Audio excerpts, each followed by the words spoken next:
Welcome to the Emotional Horsemanship Podcast. I am your host, Lockie Phillips, and I help deeply caring equestrians create emotionally balanced horses with science, empathy, and feel. This podcast is a safe place for anyone who desires a better future for horses and for the equestrian lifestyle. I hope that you will enjoy these solo and collaborative episodes where we enjoy a deep insight into our horses' worlds and ways in which we can make that better for them. If you love horses and are willing to do right by them, you're going to love this podcast. And I thank you for being here. Today on the podcast, my guests are my friends from Hatha Equus. Elizabeth and Giorgia are Hatha Equus. They represent a dynamic partnership. They are a rare case in our industry where two professionals combine as one united team and succeed. Elizabeth has a background in classical dressage and natural horsemanship, and Giorgia, who is originally from Italy, has a background in positive reinforcement and modern movement science. Together, Elizabeth and Giorgia run their successful training program, Hatha Equus, out of Wild Song Ranch in Longmont, Colorado. They call their approach to horsemanship co-creational horsemanship, and they are colleagues and friends of mine that I've been lucky to present not once, but twice at clinic at their horsemanship home in Colorado. This interview was recorded earlier this year before I presented that second clinic with them. It's a long conversation, and it goes into some pretty steep territory, just like the incredible Rocky Mountains that surround their horsemanship haven in Colorado. I hope you enjoy meeting my friends, because I think they are so cool. All right, guys. Hello. Hey, Lucky. Hi. So we have Elizabeth and Giorgia here from Colorado, and you guys are together Hatha Equus out at Wild Song Ranch. But Wild Song Ranch is kind of your home base, but Hatha Equus is mobile, let's say. It exists. Yeah. The relationship between the two of you as trainers. Yeah. So in this day and age where everyone's competing with each other and there's not enough collaboration, and it's exceedingly rare to find professionals who are a team and work as a team consistently and have done for years without like killing each other yet. Emphasis on the yet, perhaps. No. No? Why? No, We're it's still in the honeymoon phase. I don't know about that. I think she's joking, but Giorgia is my work wife for sure. Work wife. And yes, and I mean, honestly, if our significance left us, I might ask for her hand for real, like, because she's just that good a partner. And truly, we were talking about this the other day. Our connection and togetherness and alignment on teaching has only gotten stronger and stronger. Yeah. And yes, I don't know that we've ever been more aligned about the way that we see horsemanship and all of the different modalities and where they serve our students and our horses. Yeah. And I feel really great. And it's a really cool place that we're in right now, because this, I believe, is where like the true creativity is going to be birthed. Yeah, somehow, well, I'll say actually not somehow. I feel like it was inspired by very cool people around us, one of which I think is you, one of which is Christiane. I think both of us have recently opened up a drawer that we hadn't connected too much to our horsemanship life, which is the drawer of our previous lives as performing artists. Yeah, we're artists and creatives. And that we have strongly in common. And we keep realizing day in and day out how much that informs our horsemanship and our teaching. And so now it's starting to come to the surface as the way in to the deeper level of connection between horse and human. So I'm hearing you say that long-term relationships build long-term success. Who'd have thunk it? When the relationships are healthy. And that's what I'm out here on my hill. I'm going to die on this hill that long-term relationships with our horses is the place to be for the future. I'm a forever horsewoman. Yeah. And also I'm hearing you say that your talents and gifts do not belong to the things you do. They belong to you and you apply them to the things you do. I mean, it was a transformative moment for me. And tell me if this resonates with the two of you. It was transformative for me when, as a dancer, I had this moment where I did a double take with myself. And I was like, hang on, you're telling me that the it that I have that is making me good at dance belongs to me and doesn't belong to dance? And are you telling me that I can call that back to my body and redirect it anywhere I want? I can sell fruit. I can run a library. I can do a taco van if I want, or I can be a horse trainer. You telling me that my talents belong to me, not to the things that I do? Wow. Okay, I'm going to call it in and apply it somewhere else. And that if you want to succeed in this world as a service provider, you have to bring the content of your personality to what you do. Well, and what I love about all of the things that you just listed is that there was an implication in it that art is in everything. Mm-hmm. It is in everything you do. Mm-hmm. I mean, I think people label it different things, different, talent. They label it skill, right? But like a sandwich maker can be an artist, right? So why are we not starting there with our students? Can you be an artist with your horse? Can everything that you do have some sort of beauty? With the with the caveat that art is not only beauty. Yes, art can be like I remember art makes you feel, right? For sure. I remember I was a teen and I wanted to learn more cello repertoire. I didn't know too much, so I would go to the library and get these CDs home, and I'd play them before bedtime so that I could fall asleep. And one day I came home with Shostakovich Cello Concerto No. 1.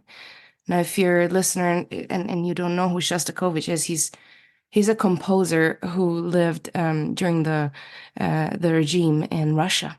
And with no words, because he was composing music only many times, he wanted to communicate to the world the cold, the hardship, the terror, everything. I'm getting chills. And so I put on this cello concerto, and I assure you I did not fall asleep that night very well. But that's art too, whatever makes us feel, whatever amplifies, whatever helps us dig deeper. And we are everything.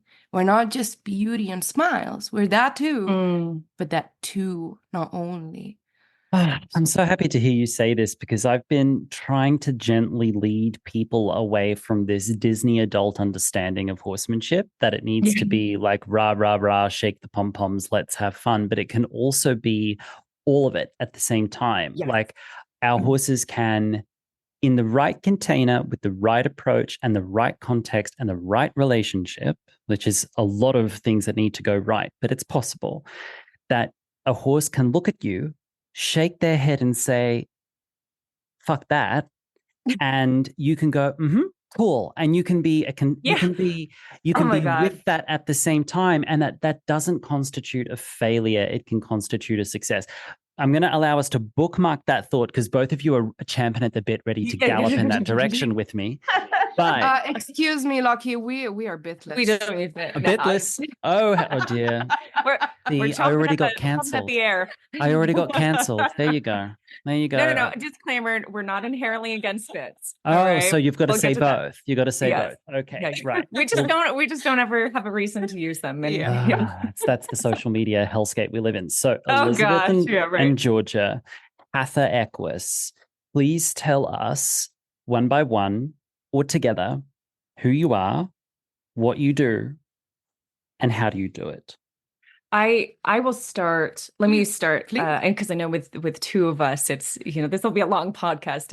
Well, have you you met me? I can't make any point in under 10 minutes, so we have time. Have you met me? I can't make a 10-minute point in 20 minutes. Okay, go for it. So we alluded to this, but we're both creatives. We're both artists. We really have discovered too that we're healers. Yeah. I can't tell you how much of what we do has drawn people to us with rehab horses. This was strike 3, strike 4, last chance, Hail Mary, come to Hatha Equus, and how much healing we've actually been able to make. Also for humans. For humans as well. We really, I believe, are facilitators of play, of joy.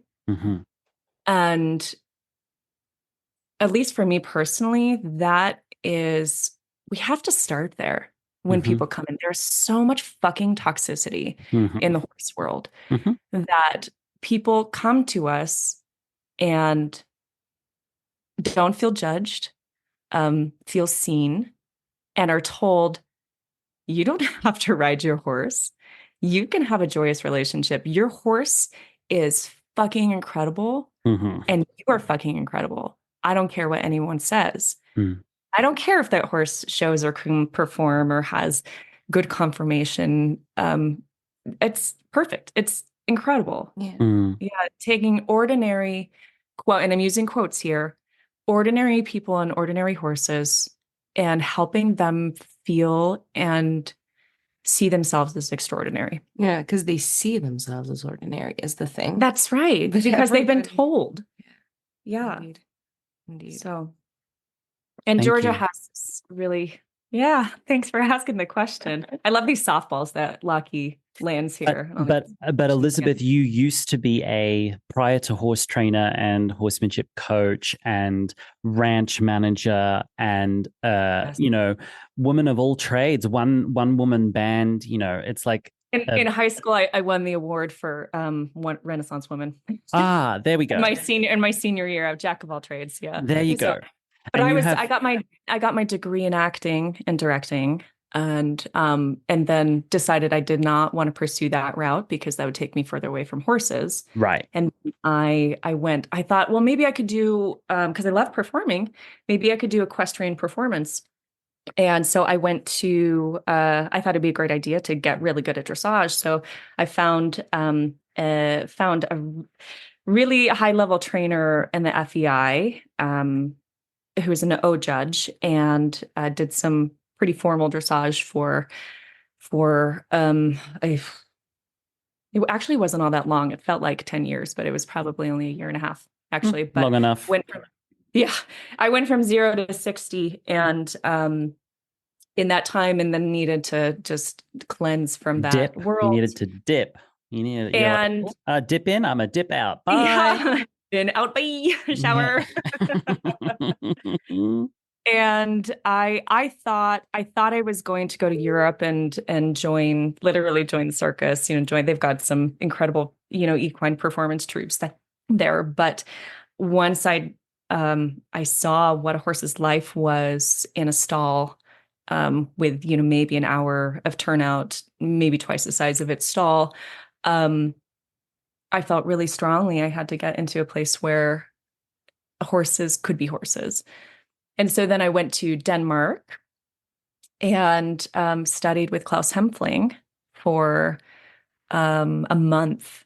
So if dressage land, You still repaying the loan you took out to study with him for a month? I'm being facetious. At the time, it was cheap. Lucky. It turns out I'm old now. Okay. So when I was 20, it was, it wasn't actually all that bad. But yeah, for sure, it was an investment. But mostly the investment was the emotional cost, because that on the other hand too blew my world open.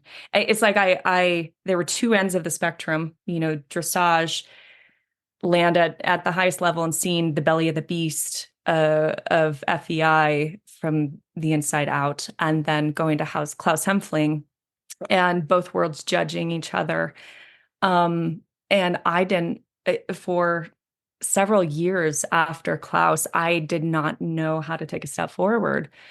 How to make sense of the magic that Klaus is creating, and also the shame that I experienced from his teachings, and then also the shame, or knowing that dressage there are some good things, valuable lessons I learned. I mean, I was riding some incredible horses. Two things can be true at one time. Yes. And actually it was Karen Rolfe who helped me see that the truth is in the middle. Right. And I credit her and her programs for helping me bridge the gap between, because Klaus was magic and I needed science in order to, he was magic and spirituality, and I needed science in order to bring it all together. And so Karen, has a very pragmatic way of describing what she does and how she teaches. And so anyways, I'm going very, very. No, it's good. This is a space. This is a space for you to take a breath. Yeah. And stretch out and really tell us who you are. I mean, what I really dislike personally is when anyone tells me who I am. Don't you dare tell me who, because I will tell you. I will tell you who I am. Yeah. Right? That's my job. That's my job. Someone else can say, well, this is my experience of you. But that doesn't mean that's who I am. Right. This is what I'm taking from you. This is what I see outside looking in. Yeah. Right. So when I ask that question, who you are, what do you do, and how do you do it? It's never a loaded question. It's always because I want to know from your perspective who you are and believe you when you tell us. It's that simple. There is no angle. So Giorgia. Thank you for that. Yeah. Giorgia, step in. Let me, before you do, please, let me tie this to Hatha Equus and then I'll punt it to you. Yeah. Cool. Go for it. Yeah. Handball. Yeah. So in that time of, discovering where the middle is, I got my first horse at the age of 29, and he was quite my he's my sacrificial lamb, my guinea pig for all of these ideas that I had and all of these things I wanted to try and bridge together. So with him and his permission, I started Hatha Equus, and Hatha, if it's pronounced correctly, is really the synonym of yoga and oneness and togetherness. And throughout all of this time, the one constant in my life was that I was doing a lot of yoga, and I loved how I walked into a yoga studio and saw a 70-year-old who was more flexible and strong than most of the 20-year-olds. And I was like, could we get that for horses, please? And so wanted to bring into what became Hatha Equus, this idea that we start with emotional, physical, and mental health and balance, and from there, the journey only gets better and better. Not that, I've been trying to avoid horses peaking, the way, and you can relate to this as a former ballet dancer, right? How many of your contemporaries are crushed and destroyed by the time they're 30? And that's how I saw the dressage world and wanted to create a different world for horses and a different approach to doing dressage. And so I started Hatha Equus, and then Giorgia came into the world, and Giorgia was born. Well, hey, we're not that far apart, girl. And as Giorgia was born into my world. As it's Georgia's turn, before it's Georgia's turn, I've got a cat who wants to come in, and sweetie, cats. There always has to be a pod cat. There has to be a podcat, and cats are living crystals, so they help me to transmute. So I need to let my cat in. Hang on, please. Yeah, I always say there has to be a Zoom cat. I really like podcat. Mm-hmm. I came up with it just now. Yeah. I literally the muses just spoke through me. Are you telling me that podcat was a purely inspired off the cuff moment? Purely, I have never said that in my life before this moment. You're inspired. So Giorgia, tell us a little bit about yourself and how you came to this partnership. I would like to tell you something else first. Okay. Because I was thinking, I did listen to your other podcasts and they were so beautiful, and I knew you were going to ask this question. I also know you said, please don't come prepared, but I have reflected a little bit on this. And, I could tell you that I'm a musician, and I could tell you that I'm a mother, that I'm a horse person, all of that, but I'd rather tell you how I feel. So there's this fun story from my past. This incredible lady, her name is Karen Rosenbaum, and she's a friend and mentor. She is the person that showed me that the world is so much more than classical music. She used to be my definition of beauty, and now I know that life is music and music is life, and it's much bigger than that. Anyway, I was visiting her in her home in New Jersey. You have to know this of her. She is an interdisciplinary composer, so she doesn't really compose music. She composes situations. It's the trippiest thing ever. Very postmodern of definitely, her. Yeah. Definitely. And she figured out in later in life, the reason why everything is so connected for her in terms of art, which is that she is synesthetic. So when she meets a person, she doesn't only see them and hear them, but she also tastes them. There's a taste in her mouth. There's a smell in her nose, and this is just one example of how synesthesia works. Like, all the senses are interconnected. Anyway, I am there in a very difficult time of my life. She invites me to her home, and she takes such care of me. And as an Israeli mama, she just cooks. She is a goddess in the kitchen. And we're there in her kitchen, and we're talking. And I see that she takes this cheese out. It's called caciocavallo in Italian, which, funny enough, there's the word horse in it, cavallo. And Georgia's Italian, by the way, for anyone listening, by birth. So I just wanted to get that on the table. I'm American, by the way. I just want to make sure we cleared that up too. Yes, good. Continue. What are we competing on nationalities? No, I don't understand. Get on with your story. Anyway, she scrambles these ingredients together, puts them in the oven. She takes them out. We keep talking, and I start eating. And there are these cheese buns, right? And I eat one, and I'm like, oh shit, this is good, Karen. Oh my God, this is good. I'm usually a sweet tooth, like big time sweet tooth. I don't necessarily appreciate as much savory things, aside from cappelletti, but that's a different story. And so, I keep loop eating them one after the other, one after the other, one after the other. And then she says, well, shit, Giorgia, I think I did it again. I cooked you. This is you. What you're eating is you. So, Lucky, that is me. That is who I am. I'm happy to share the recipe if you need to. Cheese buns. Nice one. Nice. A very cute story with a bow on top. Right. But you entered into Hatha Equus. I don't want to talk too much about the journey because there's so many interesting things we could discuss, but I am curious how you two found each other and partnered, because it is so unique to find professionals who work as a duo. Yeah. So it's another fun story. Where do I even begin? I never considered myself a professional equestrian professional trainer, but throughout my life, always nerded out, and I was always looking for the kindest way. I started as a hunter jumper in my youth, if you will.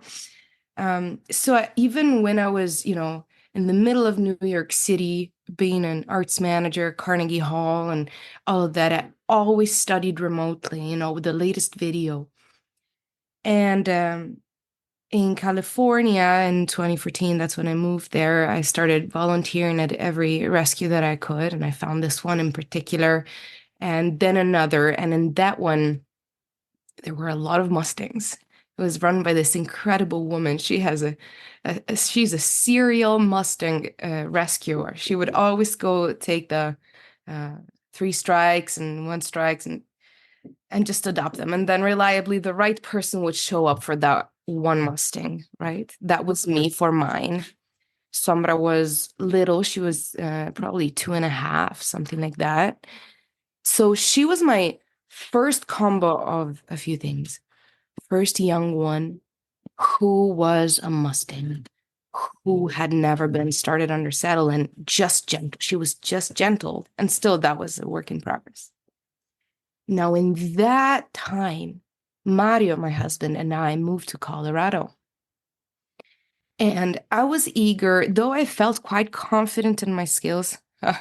What did I know, in my horsemanship skills, I felt like I needed someone to check in with because of this combo novelty. When we did our house hunting trip here in Colorado, we didn't find a house, but we found a trainer. I found Ellie through her website and another few connections. And 5 minutes into meeting her and watching her work with her Mustang riggings, and just feeling this uplifting, all-encompassing sense of fun and kindness and empowerment. She was empowering him. She was making him beautiful. And I said to Mario, well, this town is where we're moving, and this ranch is where Sombra is moving to. So that's how it started. A relationship is really, she was my teacher in this sense, right? So it lasted a few years, and then we moved to Wild Song. I opened Wild Song, and what Hatha Equus was starting to burst at the seams.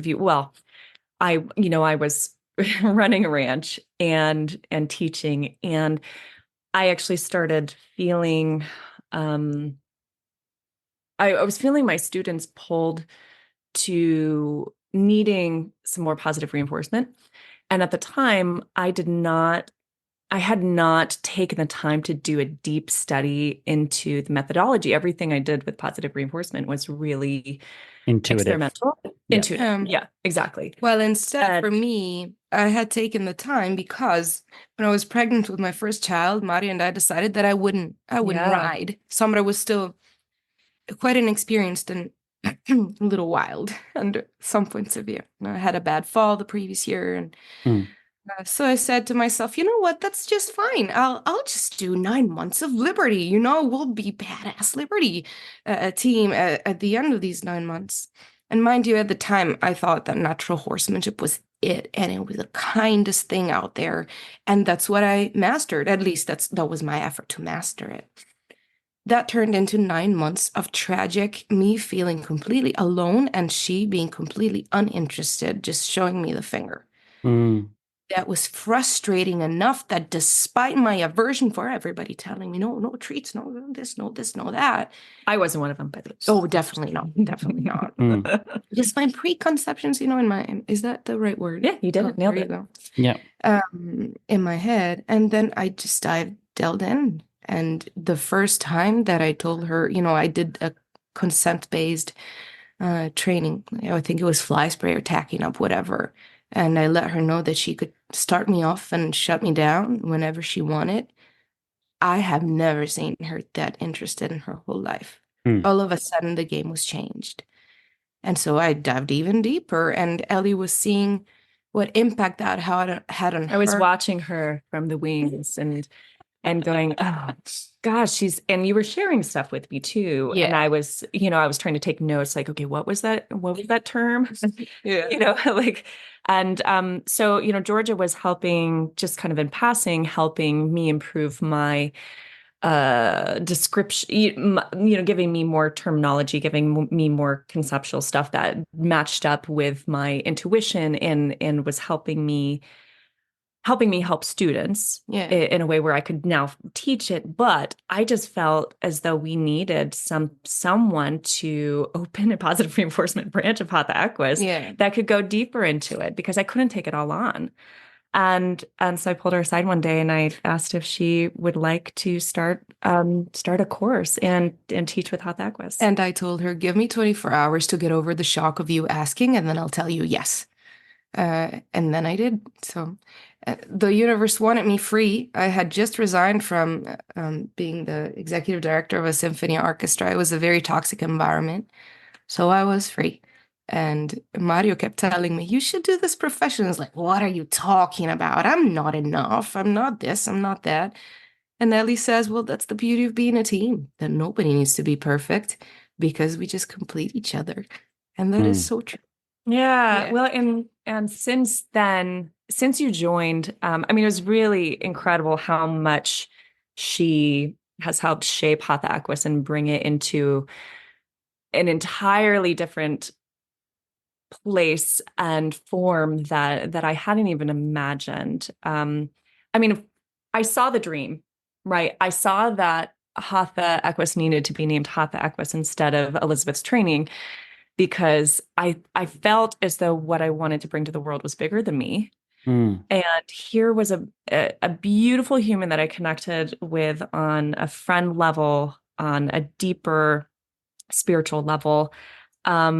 And we had similar views about how horses should live outside of their time with us, and also, how they should be treated when we are working with them. And to me, it was a no-brainer that she was the first step into helping Hatha Equus become bigger than me. And since then, we've studied in Trinzen with Kathy Sierra, which blew our world open. And I was like, this is how I bring everything back to Klaus.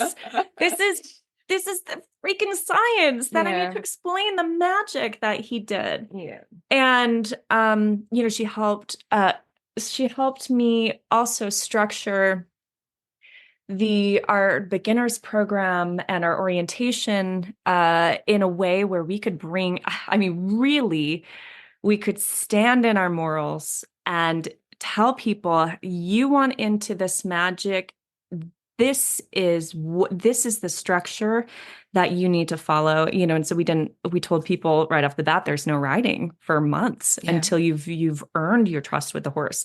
So you brought the structure, you doubled the amount of people who came through the doors, and created beautiful children's program, a positive reinforcement program, orientation clinics in Italy. In Italy. She brought it international. So, not only from like a soul sense, but it was like, I made a pretty fucking good business choice.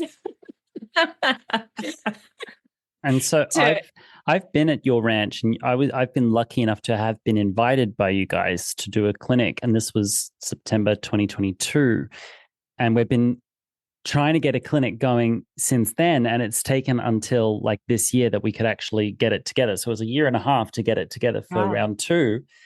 And I've bounced around and I've seen a lot of different places, especially prior to this part of my work. My work prior to this, I was infiltrating a lot of different equestrian environments, and I've been to lots of different places. From big and prestigious places to little hole-in-the-wall places behind a hill somewhere in the middle of nowhere, right? And walking into Wild Song Ranch, where you guys run your program, and then just like, taking the direction of the wind at the place and putting my fingers on the pulse of the energy and the vibe that was there at the ranch, it was immediately and abundantly clear to me that you had unequivocally created a safe place. And in a world full of equestrian toxic pockets, you had somehow managed to prevent that from occurring in your environment, which was A, remarkable, B, encouraging. Not only is it a visually spectacular location with the Rockies in the distance, and you've got 3 paddock track systems set up. 5 now, okay. And a lovely outdoor arena and a little indoor working space. But everyone who was there, with a large proportion of adult beginners, yes, who are usually the most maltreated and misunderstood horse owner, and may I mention, you guys know, probably the most abundant horse owner now. Yes. You had found a way not only to understand them, but create a brick and mortar environment where they were safe to be themselves and safe to build skill, and the horses were given care and accommodation according to the top modern science-based ethical standards. So in a world full of people talking, no one doing, you guys have boots on the ground friggin' doing it. And I'll never forget, at the end of our clinic, you took us out for a dinner at an Italian restaurant. And I'll never forget the waitress at that restaurant. I was watching you guys, because I was pretty tired. So I'm there having my soup, and I'm just kind of zooming back and watching everyone. And I'm watching the waitress kind of look at the vibe of the room at the table. And it was full clients of yours all around the table. And everyone's having a drink and talking and sharing stories and laughing and going deep with each other and not going deep with each other. It was just delightful. And she said, "Where are you guys from?" I'm like, "Oh, we're Wild Song Ranch." She's like, "I want to come to your ranch. It just looks like it's fun out there." Not only fun, but safe. Because there are lots of like fun places, but really it's a wolf in sheep's clothing, because it's all about adrenaline and about competition. If you scratch the surface, it's all about, pitching people against each other, but you just don't do that. And it's wonderful. And I have more than once referred other professionals to go and connect with Hatha Equus, because I tend to attract the private owner and then equestrian professionals looking to add the emotional string to their bow, to use a cello reference. That was for you. And I've had people often ask, well, how is it possible? How is it possible to have a program where riding is taught and horses are taught and horsemanship is taught? And how can we teach these things in a way which honors the horse? How is that even possible? And I say, do you want their first or last names? And do you want their email or their phone number? Please go and look at what they're doing at Hatha Equus, and friggin' fly to Colorado and go and watch what they're doing. Because they're doing it, and it's something that could be, with the right leadership, it is something that could, dare I say it, friggin' roll out. Yes. And we've talked about, making franchising the McDonald's of Hatha Equus. Yeah, no, I'm not even joking. Like we've talked about this for Wild Song, to that like this is Wild Song 1, and where can we start Wild Song 2? Yeah. But I mean, so many things of what you said, gosh, I could have gone down any path of talking about, but I think the biggest thing, first of all, thank you. And I'm so thrilled that is the response that you had coming. Let's stay right there, because we love side quests, right? The three of us could spend an entire weekend. We could have a slumber party where it's nothing but conversations about side quests. That's what we can do. So instead of trying to make this conversation like a come to Jesus moment, why don't we just allow it to be a tangent of side quests? Because that's how people actually communicate to each other. Hello. Yes. I love your shirt. Oh, was that a nice side quest? Is that a side quest? Oh my goodness. So gratitude. You just expressed gratitude. And more than once on the pod, I've had to ask somebody, especially if I don't know them. And I know you guys a little bit better. We have a text group going on. We've done clinics together. We've been in business assistance programs together, because God knows we need it. And I've had to ask people, especially horse people, what is your relationship like to a compliment? Because mine's been pretty jacked up for a long time, especially considering the three of us are all trained artist backgrounds, where you are trained to have an unrelenting laser vision critic built in. You have to say thank you for your criticism. Right. Like they say something, thank you. Yeah, if a teacher says that's how we're you're trained. a piece of shit, you say thank you for telling me I'm terrible, right? And then that self-installed this ability to look at yourself critically. And though there's an abundance of positives, to have the discipline to start every day at the beginning and look at yourself and say, what isn't going right? And let me use my tools to fix it. And how do I consolidate what's going right? That's the job of an artist, is actually incredibly disciplined and very, very scientific as well. But then when someone gives us a compliment, it's often scarier than a critique. Well, actually, let me say this.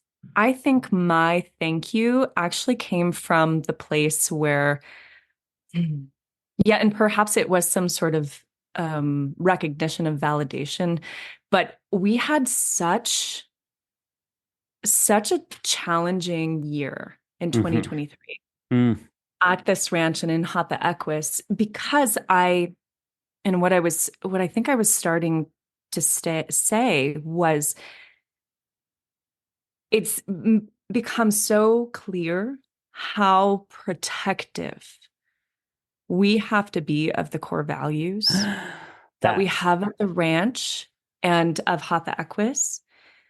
That we've gotten so much better at saying sayonara to people who slip the toxicity in and don't actually live the core values. But you mentioned, a wolf in sheep's clothing. That it's so, because I think people align with the mission and the words of the core values, but once we really, sit someone down, figuratively, and say, does this person meet the avatar for who our clientele is? And do they actually match the core values?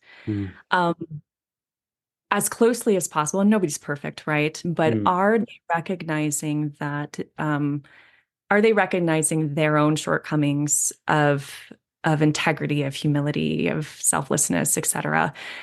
And we have slightly different core values for Hatha Equus, but it has become so clear how absolutely freaking important that is in order to maintain that safety at the ranch and in Hatha Equus. And there was a lot of not safety last year. There was a lot of moments, and you didn't. Yeah, you. I didn't witness that. I didn't see that. I didn't see that. Really gelling. And so this is something that's come up again in the podcast as I speak to some of my colleagues. Yeah. Yes. And it's in conversations I'm having with my friends who are service providers, is that more and more service providers are not asking, they are getting to a point of expecting and demanding that the service provider, the professional, is equally as safe in their business as their clients are. Yeah. Hello. Yeah. Hello. Because how many of us are falling on our sword for our clients? How many of us are sacrificing our mental health, our physical health, our financial health? Our horse's health. Our horse's health. Of that, right? We sell ourselves down the river and then tell this martyrdom storyline about how we helped our clients. It's not helpful and it won't fly anymore. And when we realign ourselves, suddenly we get clear and we are able to look at relationships with our clients through a new lens and say, oh, I didn't realize that you were expecting and exacting that from me. So here's where I am, inviting you to come with me to that adjusted place, or inviting you to find what you need somewhere else. Yes. Yeah. That's exactly how I think how can I say?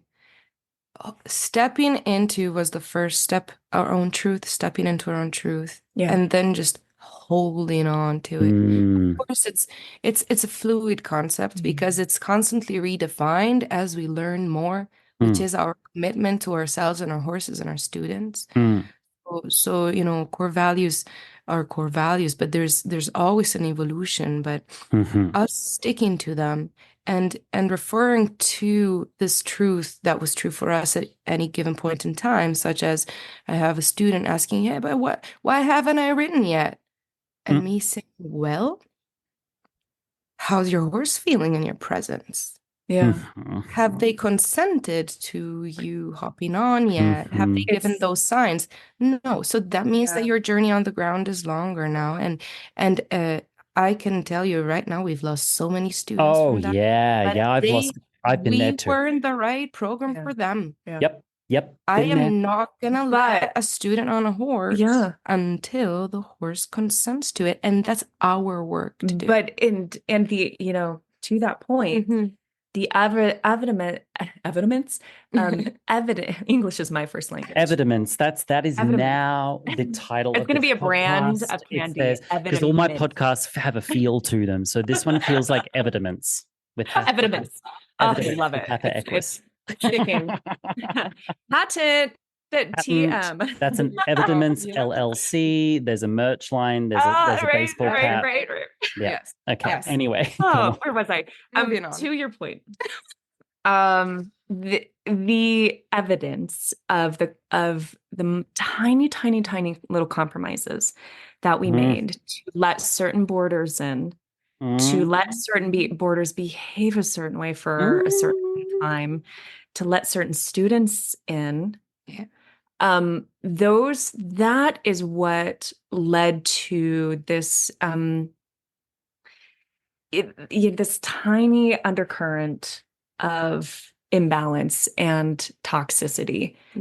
And I know this sounds, it's so funny because we are like incredibly inclusive, but it also sounds exclusive. No. And it is. It is for people who do not behave in a way that aligns with what we believe in. Or if that is exclusive, then we need to redefine our understanding of exclusivity. Yes. More and more, we're coming to the understanding energetically in human relationships, but also with our horses too, that safe spaces are only safe if there are boundaries in place. Absolutely. Church. I will not be a container for somebody else's issue. I can empathize with someone else's experience without being infected by their experience. I can hold space for strong emotion and recognize the emotion and guide them through it as a coach, not a therapist. There's a difference. I'm allowed to bring my character to the picture. I can guide them through it, but not be drawn into enmeshment with it that creates inappropriate interactions and interplays. I can empathize, but not be responsible for you. Yes. Actually, go ahead, Giorgia. Go ahead. I didn't mean to interrupt. I'm sorry. No, go. Because what you're saying for me is actually how I have come to receive compliments in a positive way instead of negative. And so I'm doing a happiness doing a little shimmy. Shoulder shimmy. Yeah, way to tie it back to the theme of the conversation, Giorgia. Oh, brilliant. Yeah. Right. I love it. Yeah. Well, I recognize, even if it's me singing, which is one of the most personal things, the instrument is your body. It is so easy to mistake a compliment for a judgment on your quality, on your own beauty as a person. But I now recognize that the compliment comes from something felt. And I understand that for the good or for the bad, art is art. It makes us feel something. And so what the sound and vibration that came out of my body just made you feel something. You are speaking to that, but you're not speaking about me. I am just a means. I'm a conduit. Sound goes through me and then it's out and it doesn't belong to me anymore. Yep. I just had a meeting with two lovely horsewomen who are going to link arms with me inside emotional horsemanship and be coaches and staff within my system. And this was one of our conversation points and building points today was we are conduits, not containers. Yeah. I will not hold it for you. It is not mine to hold. Yeah. It is not mine to hold. And we can do this in real time. Specifically, it's the broomstick conversation. So let me explain. When I was in Michigan last year, I was teaching a lesson at the end of the clinic, and with auditors present, and lovely horse owner, and very, very nice horse. And we spent the beginning of the lesson leading the horse around the arena and just hearing the horse owner out, just asking them questions and letting them express the storyline and the point of view that came out and around this horse. And at some point in the conversation, I was taking notes, and then she got on and we were riding, and it was very, very nice lesson, very, very nice horse. I was having a great time. And the rider at one point, and I am paraphrasing, but it was very, very clear. The rider at one point said something to the effect of, well, that used to be our problem, but not anymore because you're here, Lockie, and you're going to make it all better. And I went, and I had this moment where a voice in the back of my head said, it's the thing. It's the thing. And I went, this is the thing I'm trying to transmute and fix and heal in myself, that I'm not here to fix things for people. I'm here to conduit, not contain. And so I went, it's the thing. Make a different choice, Lockie. Make a different choice, Lockie. And so in real time at a clinic, trying very, very, very earnestly never to spotlight this person, never to shame this person, but at the same time, in real time, create safe boundaries for her, for me, and especially for the horse, where I said, no, this is exactly what I said. I said, no, I am complete. I am not here to do that for you. I fly out of here on Tuesday. It is impossible for me to do that for you. And frankly. And I am not here to fix it, because this is your mess to fix. Yes. The point is, do you have a broom? That's why I call it the broomstick conversation. And I am here to help you build, create, discover, and own some tools, some brooms to help you clean it up long term. Yes. And my friend in the corner, she said she almost fell off her chair and grabbed her friend next to her and said, did that just happen? This is our roadmap as instructors that I can use going forwards to create safe, correct, kind, but clear boundaries with the client that keep me safe as an instructor and keep them responsible and focused on resolving things for themselves. So hard to do. Yeah. Well, especially since that it just is so different than the majority of the teaching in the horse culture, right? Where students are tethered to the instructor. They are, and it's this kind of this really toxic business model too, right? I keep being told about this. Yeah. Is it a thing? Because I don't believe it. I keep being told. I get these reports about the outside world about this relationship. And I relate to that. I still don't believe it's a thing. Every time I hear it, I have this out-of-body experience. I'm like, is that really what people are paying money for? Yeah, to show up. Well, and in some training cultures and programs, the students are not allowed to have a lesson on or ride their own horse without the instructor present. What? These are intermediate and advanced people. What? Right? Yeah. Oh, big time. What kind of and it's who drunk the micromanaging teaching. Who drunk the Kool-Aid? Who drunk the Kool-Aid? Okay, I'm putting a call out there into the universe. If someone's listening, if you're in that relationship with such a coach, I want you quickly take the following steps. Take the following steps. I want you to find your wallet. I want you to count your bank cards, keep them in your wallet, and then make a 180-degree turn. And I want you to walk away. With your horse. With your horse. Take your horse with you. With your horse. Stop it. It's and it's this, I mean, it is this system of manipulation. I'm coming up with all sorts of words. Manipulation and manipulation. Manipulation Let me write and that disempowerment.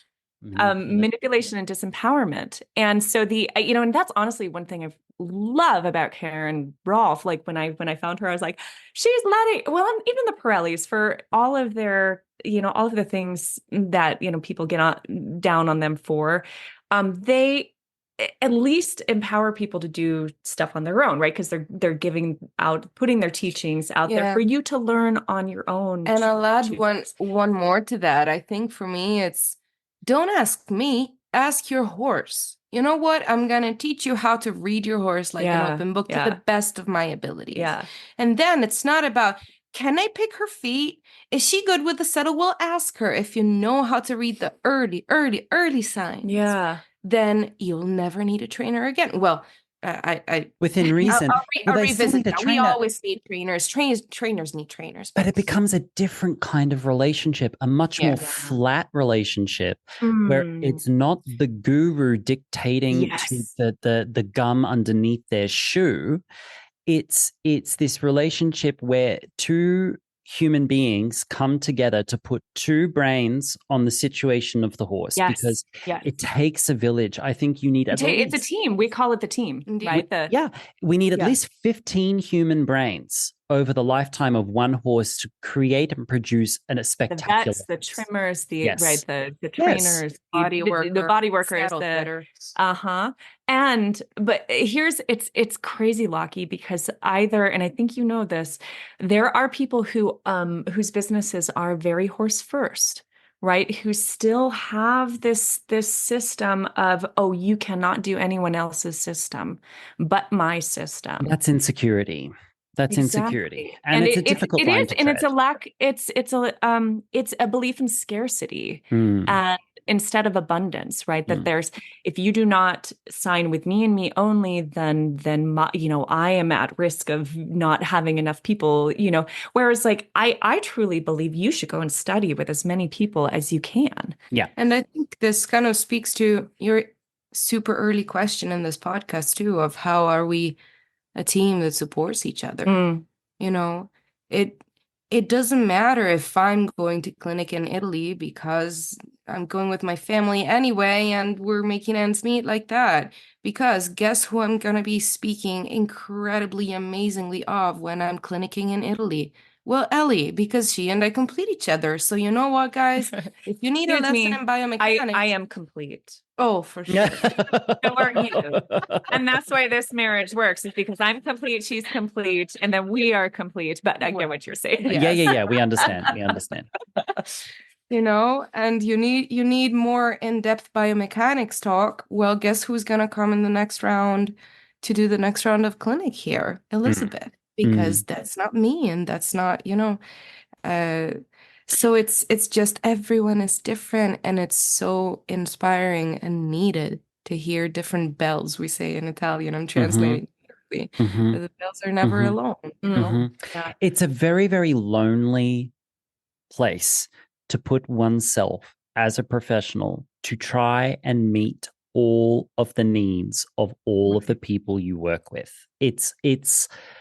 There are some who are able to do it and do it with aplomb. And listen, there are instructors out there who adhere to the paradigm of sign with me and only me, follow me purely, and I'll take you there. I got you. And that there is a certain perspective and a narrow offering where that could be done well. I mean, it can be done well, and it could be done with the horse in mind, and it could be done with the owner's consent and cooperation.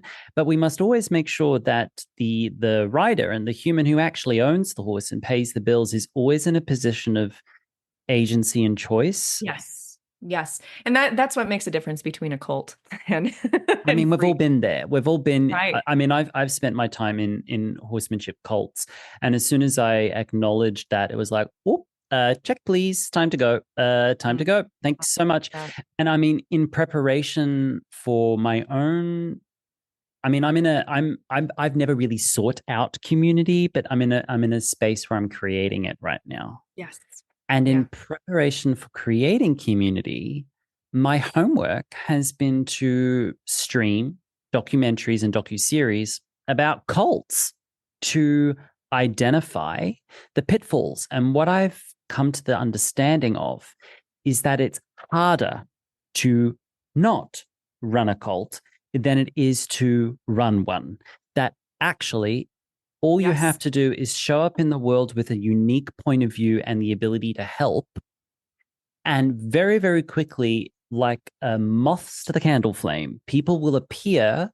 And often, especially at these early stages, when you're a fresh face, people will take their agency, like 16-year-olds took off their bra and panties at a Beatles concert in the 60s, and they'll throw it at you, screaming, take my money situation. And when I found myself to a certain extent in a modicum of those situations, I've always recognized it with a zoom out and a distance and gone, whoa, this person is vulnerable because they are doing this and they don't realize I haven't asked for it. Or if I have asked for it, let me immediately identify what in my anything did I do that unintentionally, and how do I backpedal, rescind, and restructure so I'm not doing that. And I've had to actively say in sessions with people, your agency is really important to me. I will not make that decision for you, but I can help you brainstorm to come to your own choice.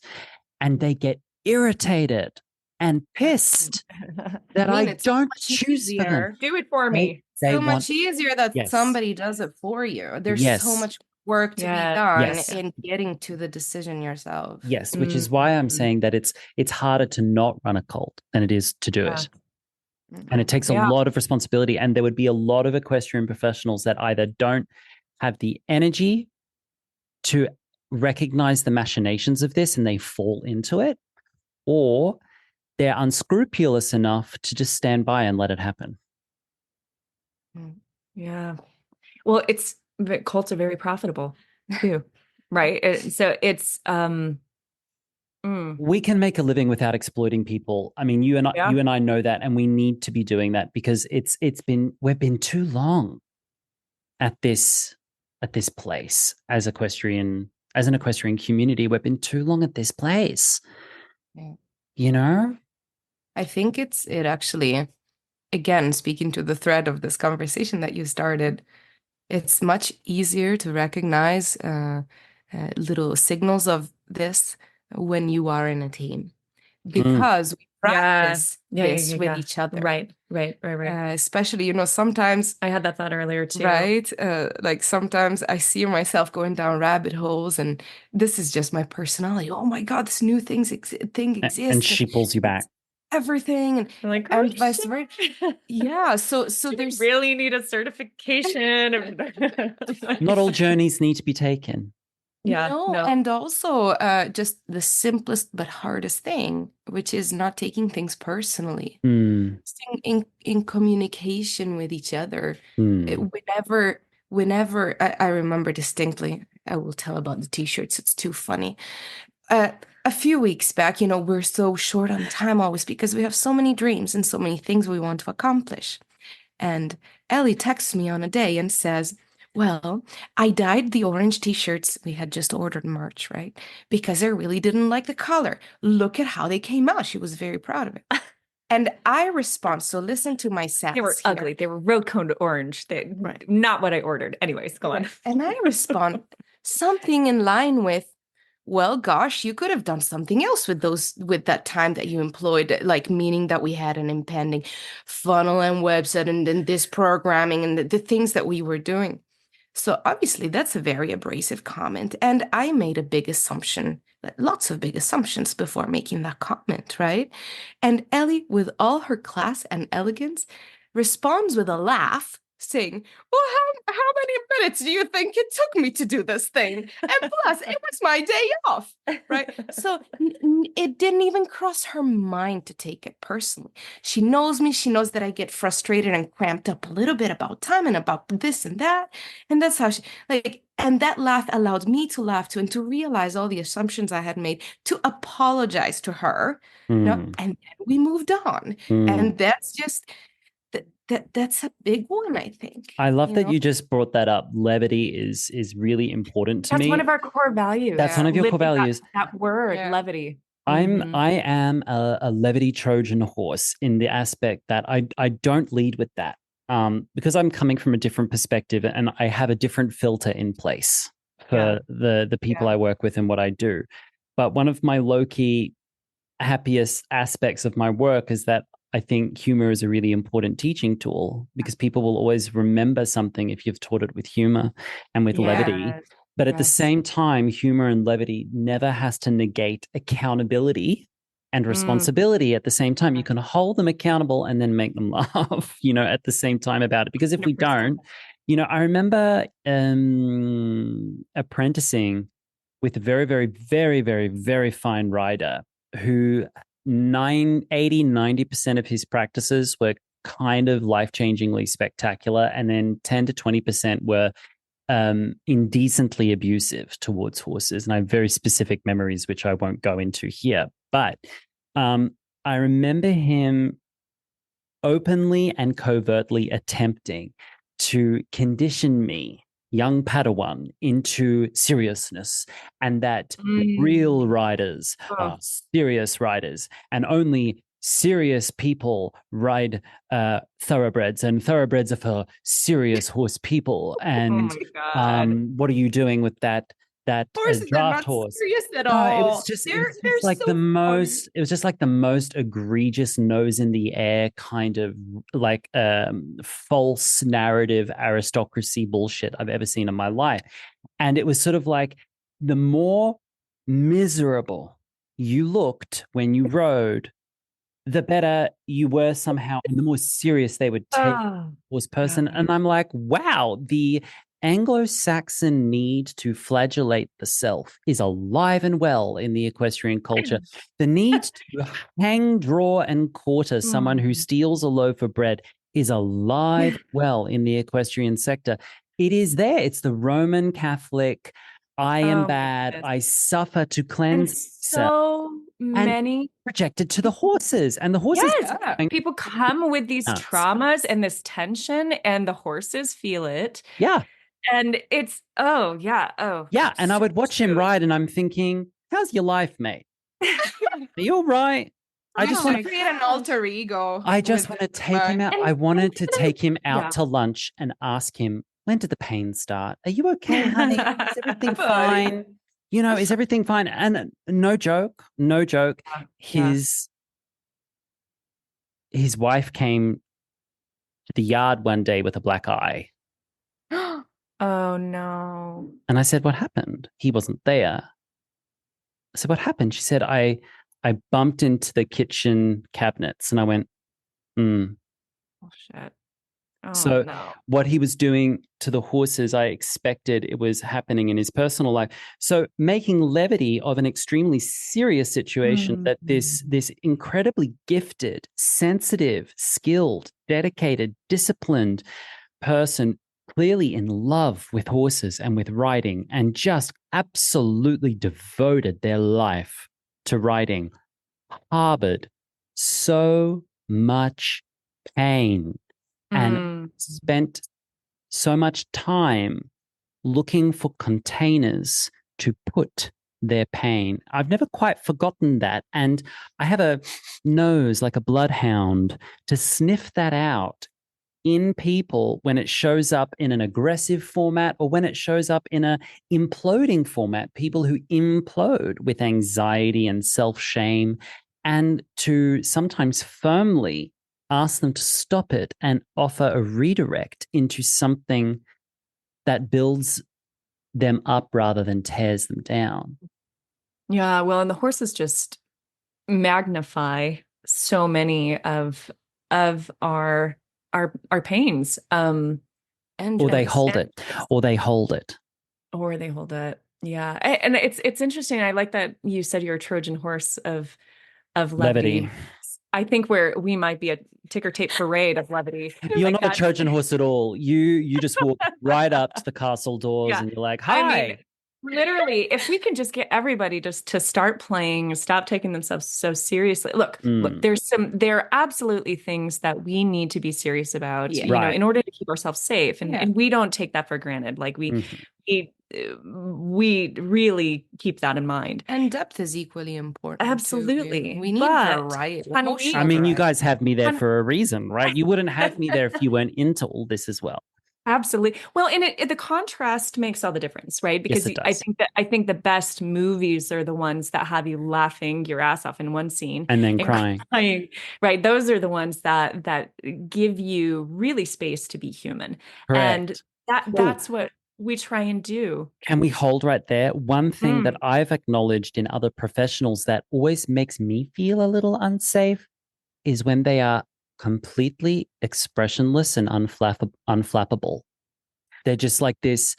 Like, I teach emotional balance, but a balance is bamboo. There are sways to it. It's about flexibility in the center. It's not about this concrete, I am perfect, like in the middle. And I always like the hairs in the back of my neck stand up when I'm around anyone who portrays themselves as inhumanly inflexible in their expression. Let's take a break. So shortly after making this recording, I traveled again to Colorado, and I spent a good week in Longmont in Colorado, just hanging out with Elizabeth and Giorgia and getting to know them more deeply. And we had some awesome conversations about training, and we went out to dinner, and it was just super cool.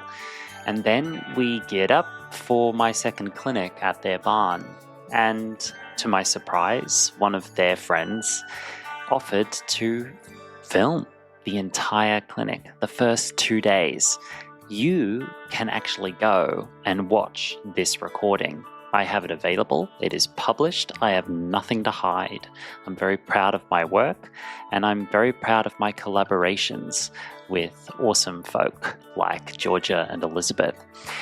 You can find this course through my website or through the link in the description below. The benefits to watching this full clinic recording is that you get to see emotional horsemanship taught to other people in real time. People who might know it, people who might not.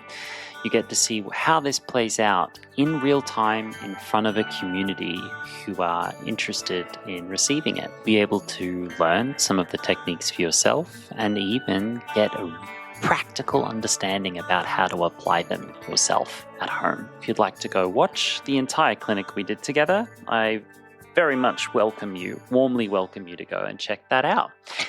And with that, let's return to my conversation with Giorgia and Elizabeth from Hatha Equus. Anyone who portrays themselves as inhumanly inflexible in their expression. Yeah, because then it's going to come out on his wife. Well, and balance is where extremes meet too, but you do need extremes to create balance. Sometimes some people really need their extremes. Yes. Yeah. And sometimes for me, my personality, usually I reach an extreme and then I balance it out, but I have to experience the extreme fully before putting it in, like giving it a place in the rest of who I am. And to be frank with you, Giorgia, speaking personally, having a relationship to you and watching you and experiencing you and knowing you has really helped me to have more grace and more space for folks who require those extremes to find balance. Because I used to be confused and sometimes frustrated with friends, colleagues, clients who were flip-flopping from extremes. I'm like, don't go there. Come back. And what I've come to understand is that there are people who have a feeling tone and personality profile and emotional biomechanics, I say with my tongue in my cheek, emotional biomechanics, where that is how they process and learn. They need to taste the salt and the pepper on their own before they can find the combination in the middle. And so you've actually helped me instrumentally in that capacity. Very cool. Aw. So I just wanted to share that with you because I haven't ever shared that with you. So Oh, Yeah. I'm sure that adds like another layer to what you're offering people to, because you're all about the emotions right, and I've just become what more people need to patient. process. I've Yes. become so much more patient to allow people Oh to go in a gosh. direction. So I've had to stand by sometimes for many years and watch someone go in a direction with their horse and be like, okay, go over there. Mhm. Report back.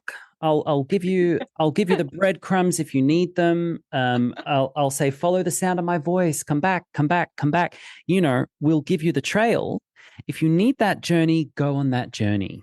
It's Well, fine. but I also want to say this because we've been talking about play and extremes, and Mm, we sure are extreme in our play sometimes. Like mhm. Oh, you'll hear, and you'll hear our cheers for this horse who's just finally unlocked this new movement in play that we haven't seen ever before. And like we'll really get loud and cheery and fun. And most people laugh about it and they get inspired too, but it's not for everybody. It's certainly We not. have lost clients Mm, on this. It yeah. sounds like the stupidest thing, but No. we have lost No. clients. And I can give you like a report on that from the other side. The experience of that is similar to some horses, like where the energy, the emotional expression of your body is like looking into the sun. It's like, whoa, I need to put yeah. sunglasses on in your presence, and like some of us, myself included,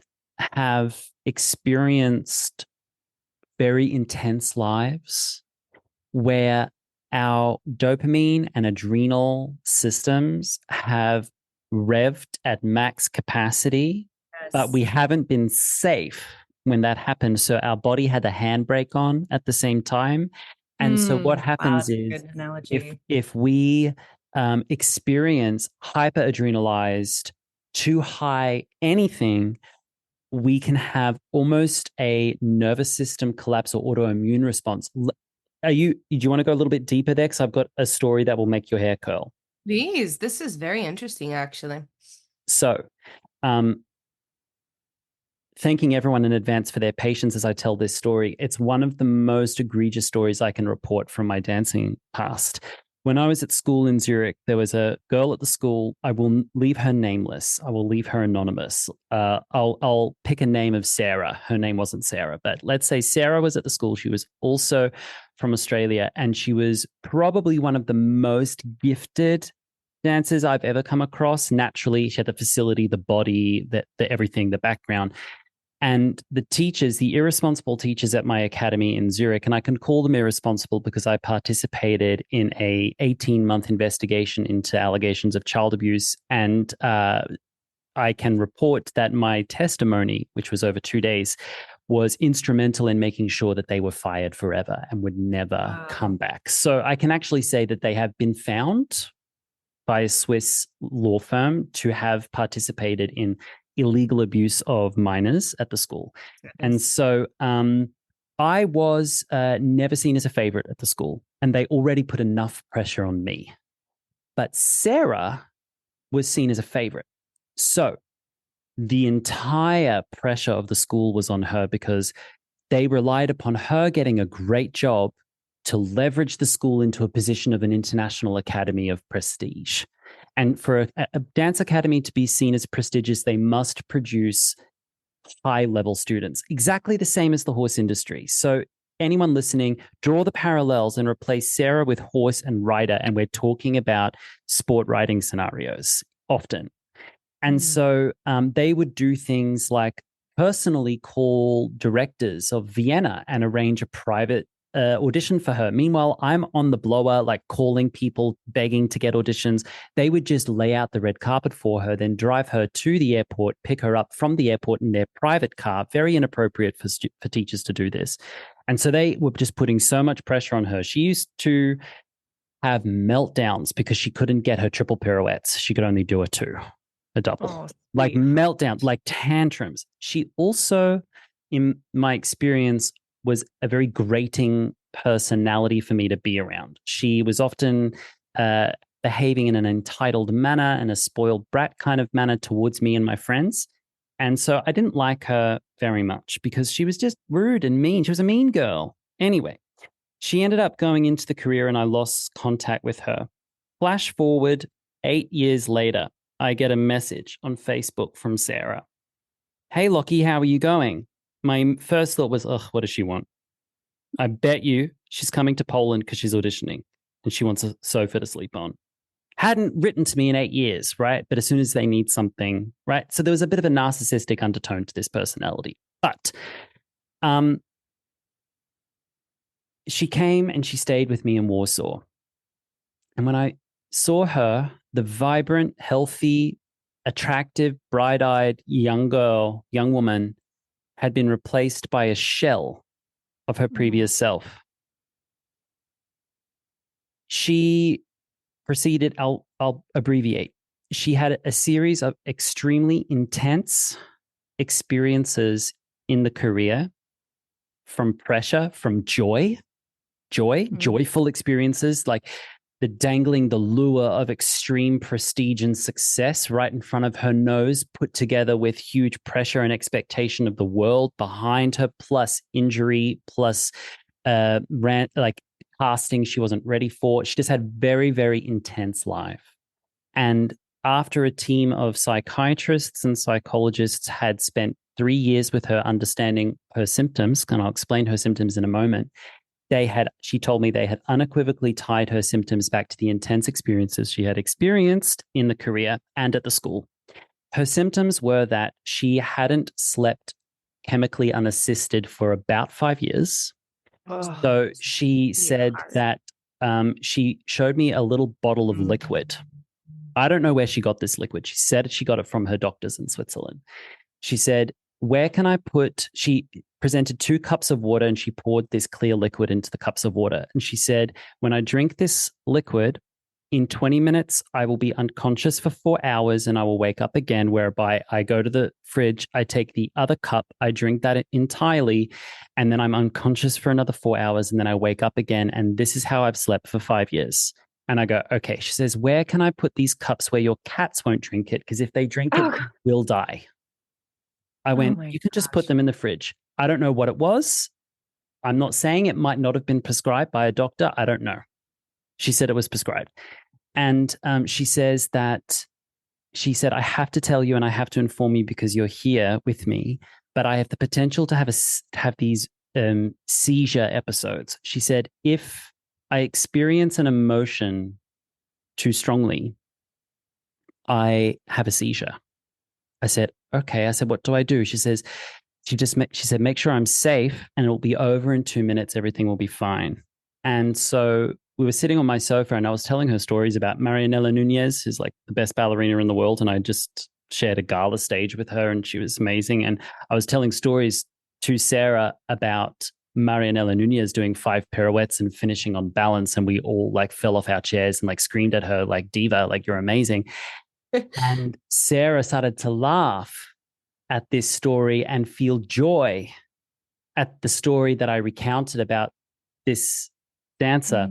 And she had soup that I had made her in her hand. And she started to laugh. And then her eyes rolled back in her head. Oh, no. And she started to shake. And then the soup started to splash onto the floor. And she lost full body control for about 2 minutes.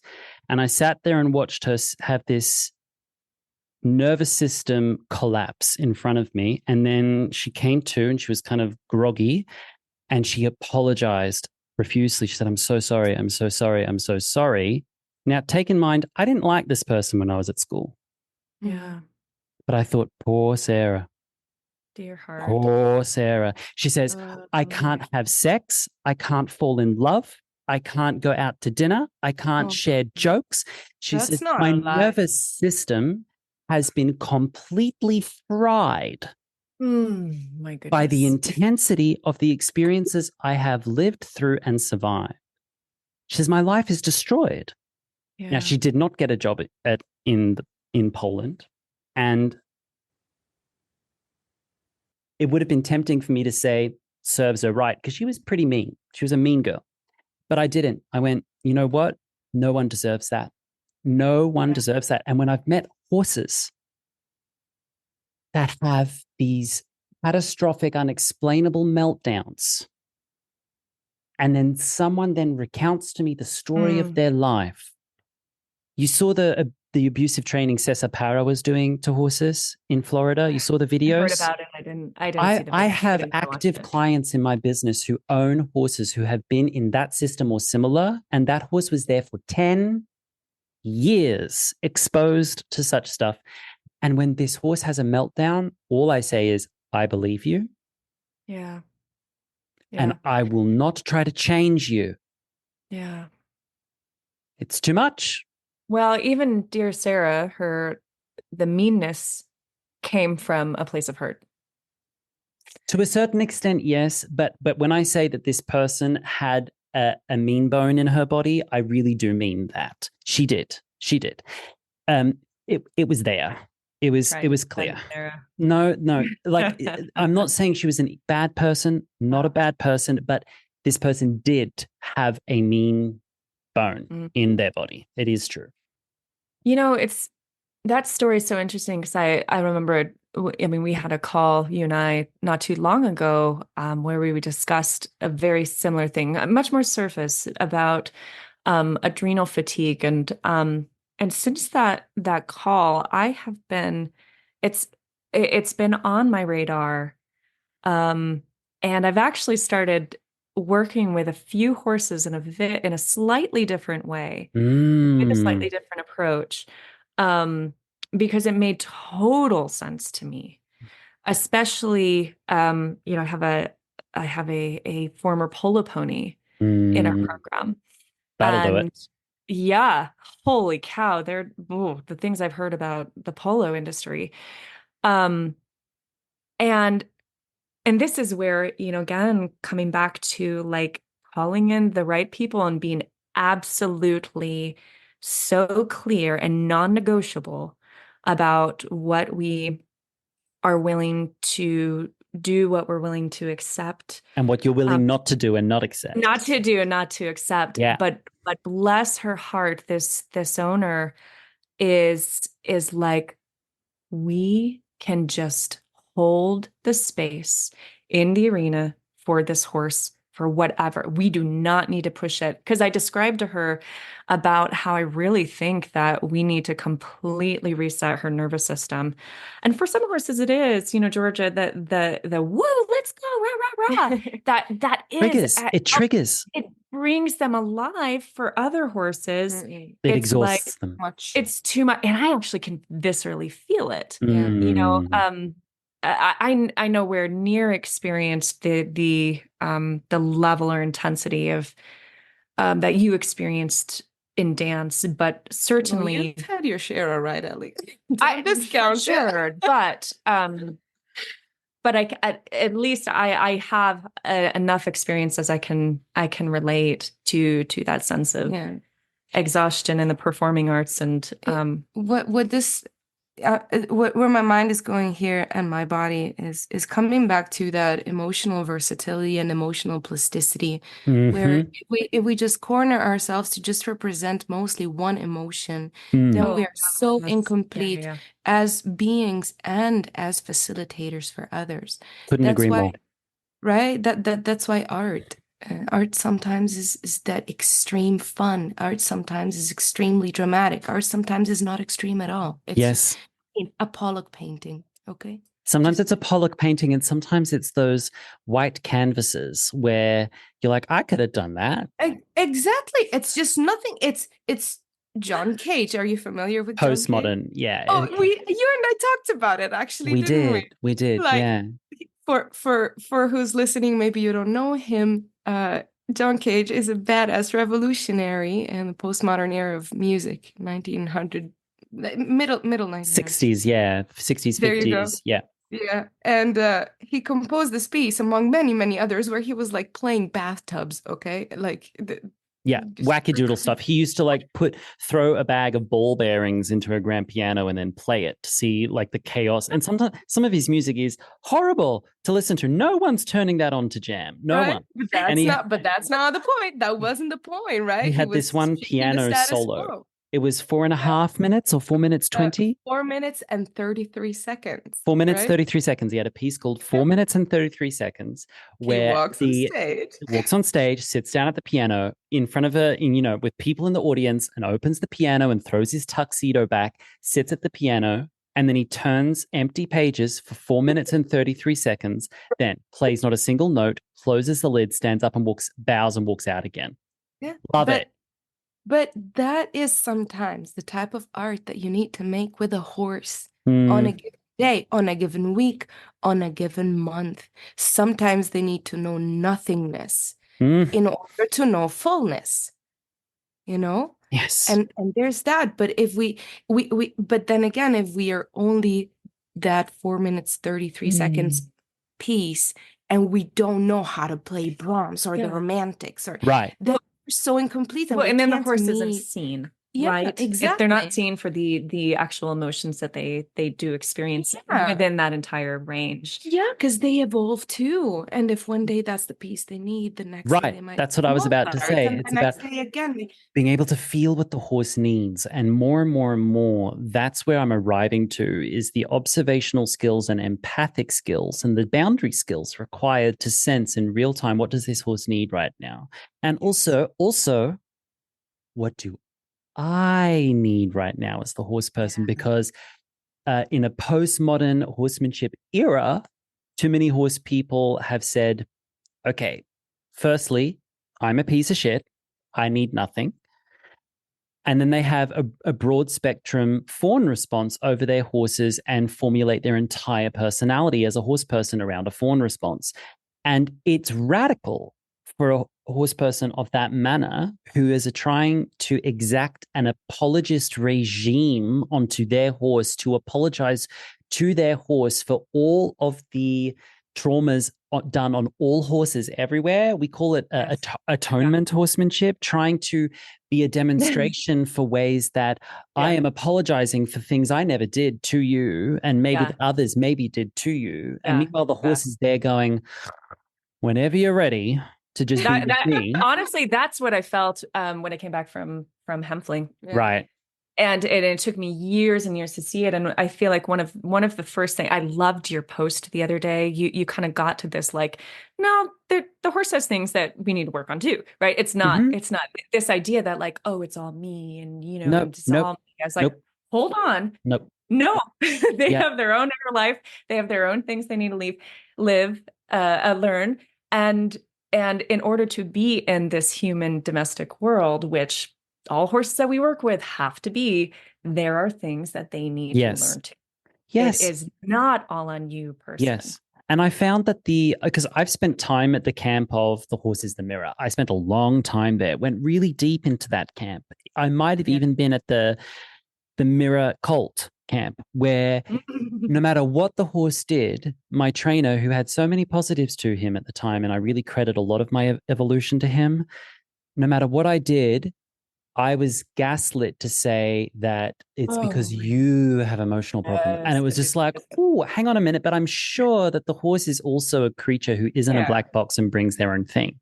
It takes two individuals to be in a relationship, and individuals are such. They are individuals and they are dynamic systems, and they change and they feel different every day. That's actually one of the reasons why I was pondering so much on the question, who are you? How do I answer that really, truly, without feeling like there's pressure on it? But let me investigate. Who am I today? Who am I right now? That's what I feel really every day when I wake up. I had an intern work with me a year ago. And after 3 weeks, she came to me and she said, working with you is like being on mushrooms. So every day I wake up and it's just like, whoa. And I'm like, yeah, welcome to my life. I don't need an You're on mushrooms. What do you think? I don't need an ice bath. I don't need an ayahuasca retreat to be already in that space of like mind bend. Like even yesterday with one of my horses, I had to advocate for my own point of view. I had to say to my horse in real time, I was patient and patient and patient and patient and patient and patient. And then I said, horse, you will find this a lot easier with me. if you're here too, can you be here? Hello? Oh my gosh, lucky. It's like And you were watching my experience with my horse yesterday. Like and I literally. was not asking him to do tempi changes. I wasn't asking him to peel his skin, sing me the alphabet in Japanese. I was literally asking him to step towards me. That's all. That's all. With And my horse, I was asking him to just stand still, Hello. just be in the happy box. Yep. Just be still. Yep. Go And on. we had to say, just be here. And then the next level underneath that, if I'm taking that less superficially, because I know someone's going to write me about this and say, well, how did you ever, the next level underneath that was I had to energetically emotionally occupy in my body the awareness that he was treating me the way he's been treated by others in the past. And I had to say, I am not them. Stop treating me like I'm not paying attention because I am. So you can step up to the plate and pay attention the way I know that you want to as well. So stop putting me in that position where you have always been, because I'm not there. Hello. And you know what, Lucky, what comes to me in hearing you say that is also, and you are not your old self either. Right. Let's remember together how many light years of progress you've made, and sometimes, I actually understand that. I know all three of us do. Like sometimes we are caught in old triggers and old behavior patterns, and we kind of forget. It's not really a forgetting, it's a protection mechanism, self-protection mechanism. And it actually is so helpful to have someone loving in front of you to say, I am not that, and you are not your own self. Neither of us. So come back to the present. Yes. We are here and now. Yes.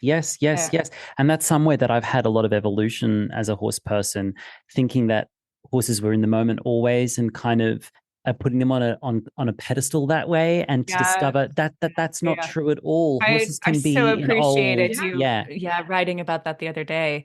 I cannot tell you how many times they're not here. They're with their old experience. Exactly. Yeah. And how would trauma even be possible if they were always present? Yeah. No. Or trauma response, I should say. Yeah. So let's start circling down, because all of us need to get on with our lives at some point. I'm being facetious because I know levity is important, and facetiousness can help people. What's a life? What's a life? Work-life balance. What is this? No. What? Yeah, that's a whole work-life balance. No, that is a whole other conversation that I'm exploring again and again. Oh my gosh! But let's step through some of the exit segments here, and the first one is that we're going to muck out together. Yes. What is something in the equestrian industry that makes us say, what the muck? And if we had to encapsulate it and pick a thing to throw it into the volcano forever and never see it again. First of all, there are so many. There are so many, but let's pick one. Yes. I think this is the one that heartfelt horse people and the horse first people need to hear and really think about, because I think there's a lot of people, smashing on the traditionalists right now, and so they don't need to hear this. But there is so much tribalism amongst people who are horse first. Stop it. Knock it off, y'all. Like, we are all on the same team. Most of us are doing the best that we can with what we know. And, so knocking on our plussers, or knocking on those who aren't using our plus, or knocking on just shutting folks down from being able to explore tools that they need for their own horse on any given day and every different day in any moment.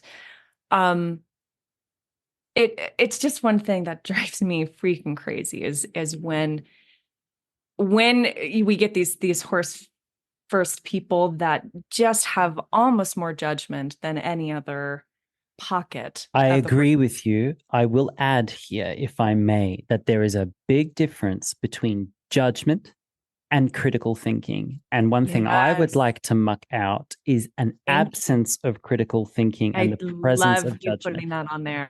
Yeah. Because I have occupied the space of saying about a certain training tool, I will plead the fifth in the description of that tool explicitly, where I've said, look, here's this training tool that purports itself to be the coming of Jesus. This is it, guys. This is the tool that's going to lead us from the dark ages. It purports itself as that. It says it's perfect to a certain extent. And if you question the tool, the answers from proponents of the tool is usually to use more of the tool or to gaslight you and say you're not using it correctly. Instead of taking a deeper look at the origins of this tool and 100%. at the proceeding science that surrounds and supports this tool, and to understand that it's a powerful tool we all can benefit from using and occupying, but it is not a panacea and it does not solve all problems. I've had to share that point of view, which is actually just critical thinking and saying, I love it and I am troubled with it. At the same time, both things can be true. And for doing so, I received death threats. Death threats. Well, we are with you. I know. And, So yeah. tribalism out, yes, but at the same time, critical thinking in, especially amongst each other, if we are all in this together. Yes. Yeah. Well, and I think within what you just mentioned, brings up the deeper point of we cannot get people to make change in the horse industry if we are sending death threats, for one. But if we are attacking and approaching folks with vitriol and judgment, but instead asking questions and opening people up for conversation, because everyone's arrived at their place from all sorts of different paths, and to understand their path and understand where they've come from is really, I think, we have to invite people into the fold, right? We have to invite them into this conversation, and we cannot do this with tribalism or without critical thinking. I'm so glad I have a little, yes, but also I have a shaded, slight different. We have a Venn diagram overlap here, Elizabeth, you and I on this. But there's part of this where I do sit somewhere else. Not everyone is safe to sit at my table, because if everyone is safe to sit at my table, then no one's safe at my table, especially not me. So no, not everyone is allowed to knock on my farm gate and just walk in, and that's both physical, about my place in the world, where I live and what I have, but that's also in what I teach, what I do, what I stand for, what I believe. And I think it is important that we can allow people to do their thing and be their thing, and that we reach instead a level of personal confidence where we can allow people to have a different point of view and for them to speak and think critically even about what we perceive that we engage in, and to not take it personally and say, thanks for sharing that. I don't see that completely the same, but I appreciate your perspective, rather than saying, your thinking critically makes me feel like you're gaslighting me. Your critical thinking makes me think critically about myself, and I'm not trained in thinking critically about myself. I think our Venn diagram make is you wrong, bigger than I make you wrong, and I send you death threats. I am very much talking to, because the people at my table are horse first.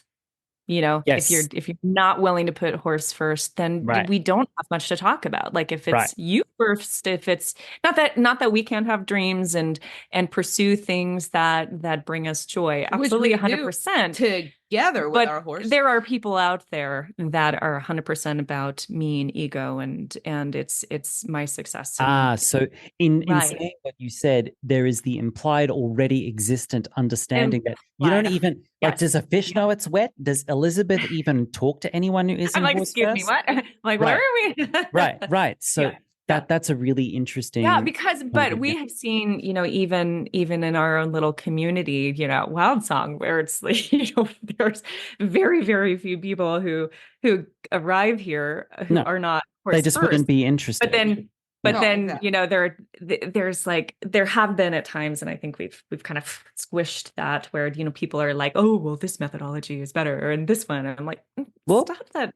And this is a microcosm of like a bigger thing going on. But no, like I'm not, there are outright abuses. I will never be I'm not even on the same planet as people in parts of the industry that see the horse as a commodity or a vehicle or a means to an end or a dollar sign. Yeah. Right. So that's where I'm starting from. Yeah. What I'd like to muck out has a lot to do with all of this from a slightly different angle. I was thinking, I'm so fortunate to having been in this protected environment, and I forgot how it is out there. Sometimes I know it's we have to contextualize our little bubble. Yeah. And then I hear of these things and I was like, oh, that world does and did exist. And so most of the BS that I hear is from our students who have now found us. And one of the most recent ones went like this. So the student reports to me about these other folks. They are, they're a little group or whatever. Let's call it one person. Sarah. Sarah loves her horse so much. And Jane Doe, we'll call her Jane Doe. Jane Doe. Jane Doe. Jane Doe loves her horse, loves her. She loves this horse, and he now has 7 different blankets, and he has the best stall in the barn. Already there's a big cognitive dissonance. There's a stall for a horse. And she publishes 1,000 stories on Instagram of her horse every day, and she loves him, and she loves him, and she loves him, and she loves him. And then, oh God, I'm here at the ranch. My horse has a back pain. It looks like, let's get the vet out. Well, yes, your horse has a back pain. Let's do an injection because I want to go on that ride. What?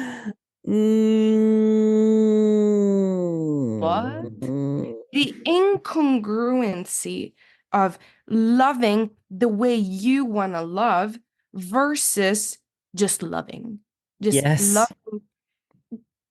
I can't. This is where I would need my cello to express in sound how I feel about this, because this is where my words end. But that cognitive dissonance is what I'd like to muck out today. Yeah. Just go on a ride with another horse that and that consents to your riding. Or not ride if not this ride, isn't well.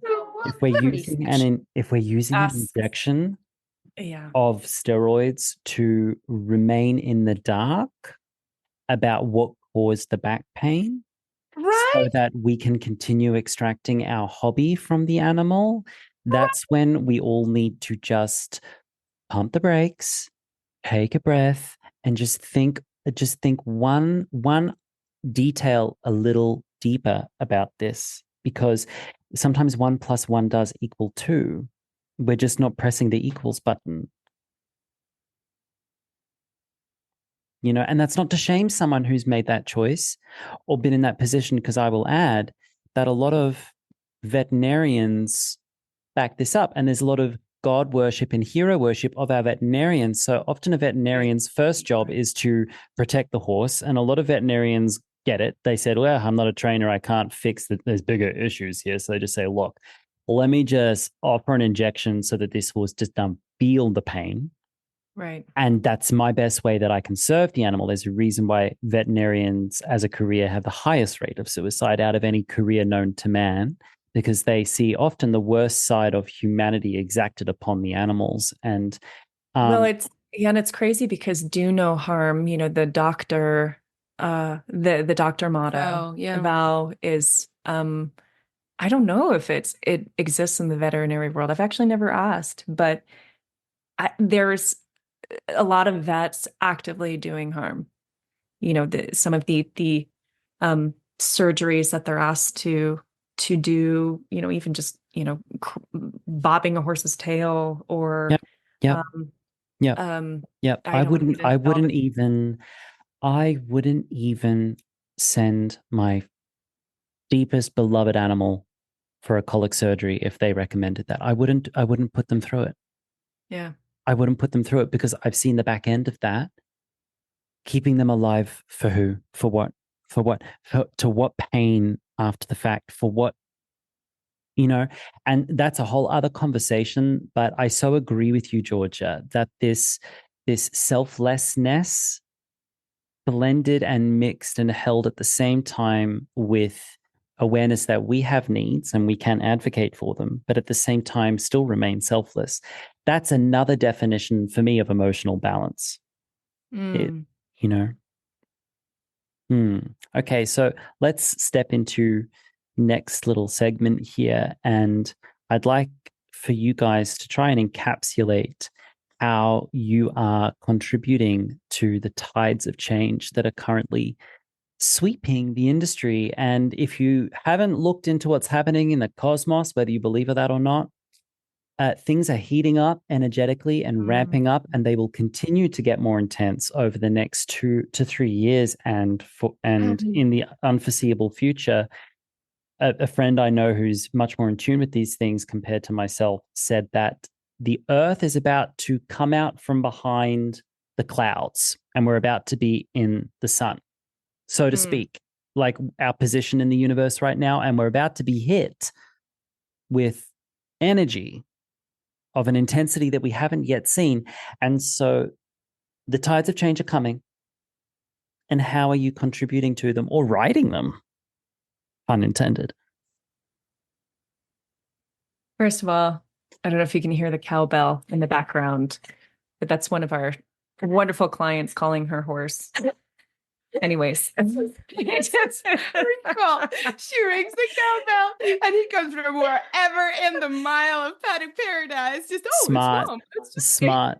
It's just you asked this incredibly profound question, and then we just hear. I love it. I love it. I have a very high-low sense of humor, so something very, very cerebral, and then something really, really like in the dirt. Yeah, so I like that. We'll call that balance as well. I mean, honestly, I think George and I just need to keep growing. Yeah. I keep growing our business, keep getting bigger and bigger. Like here's how we can be successful businesswomen. That is how we can change the tide.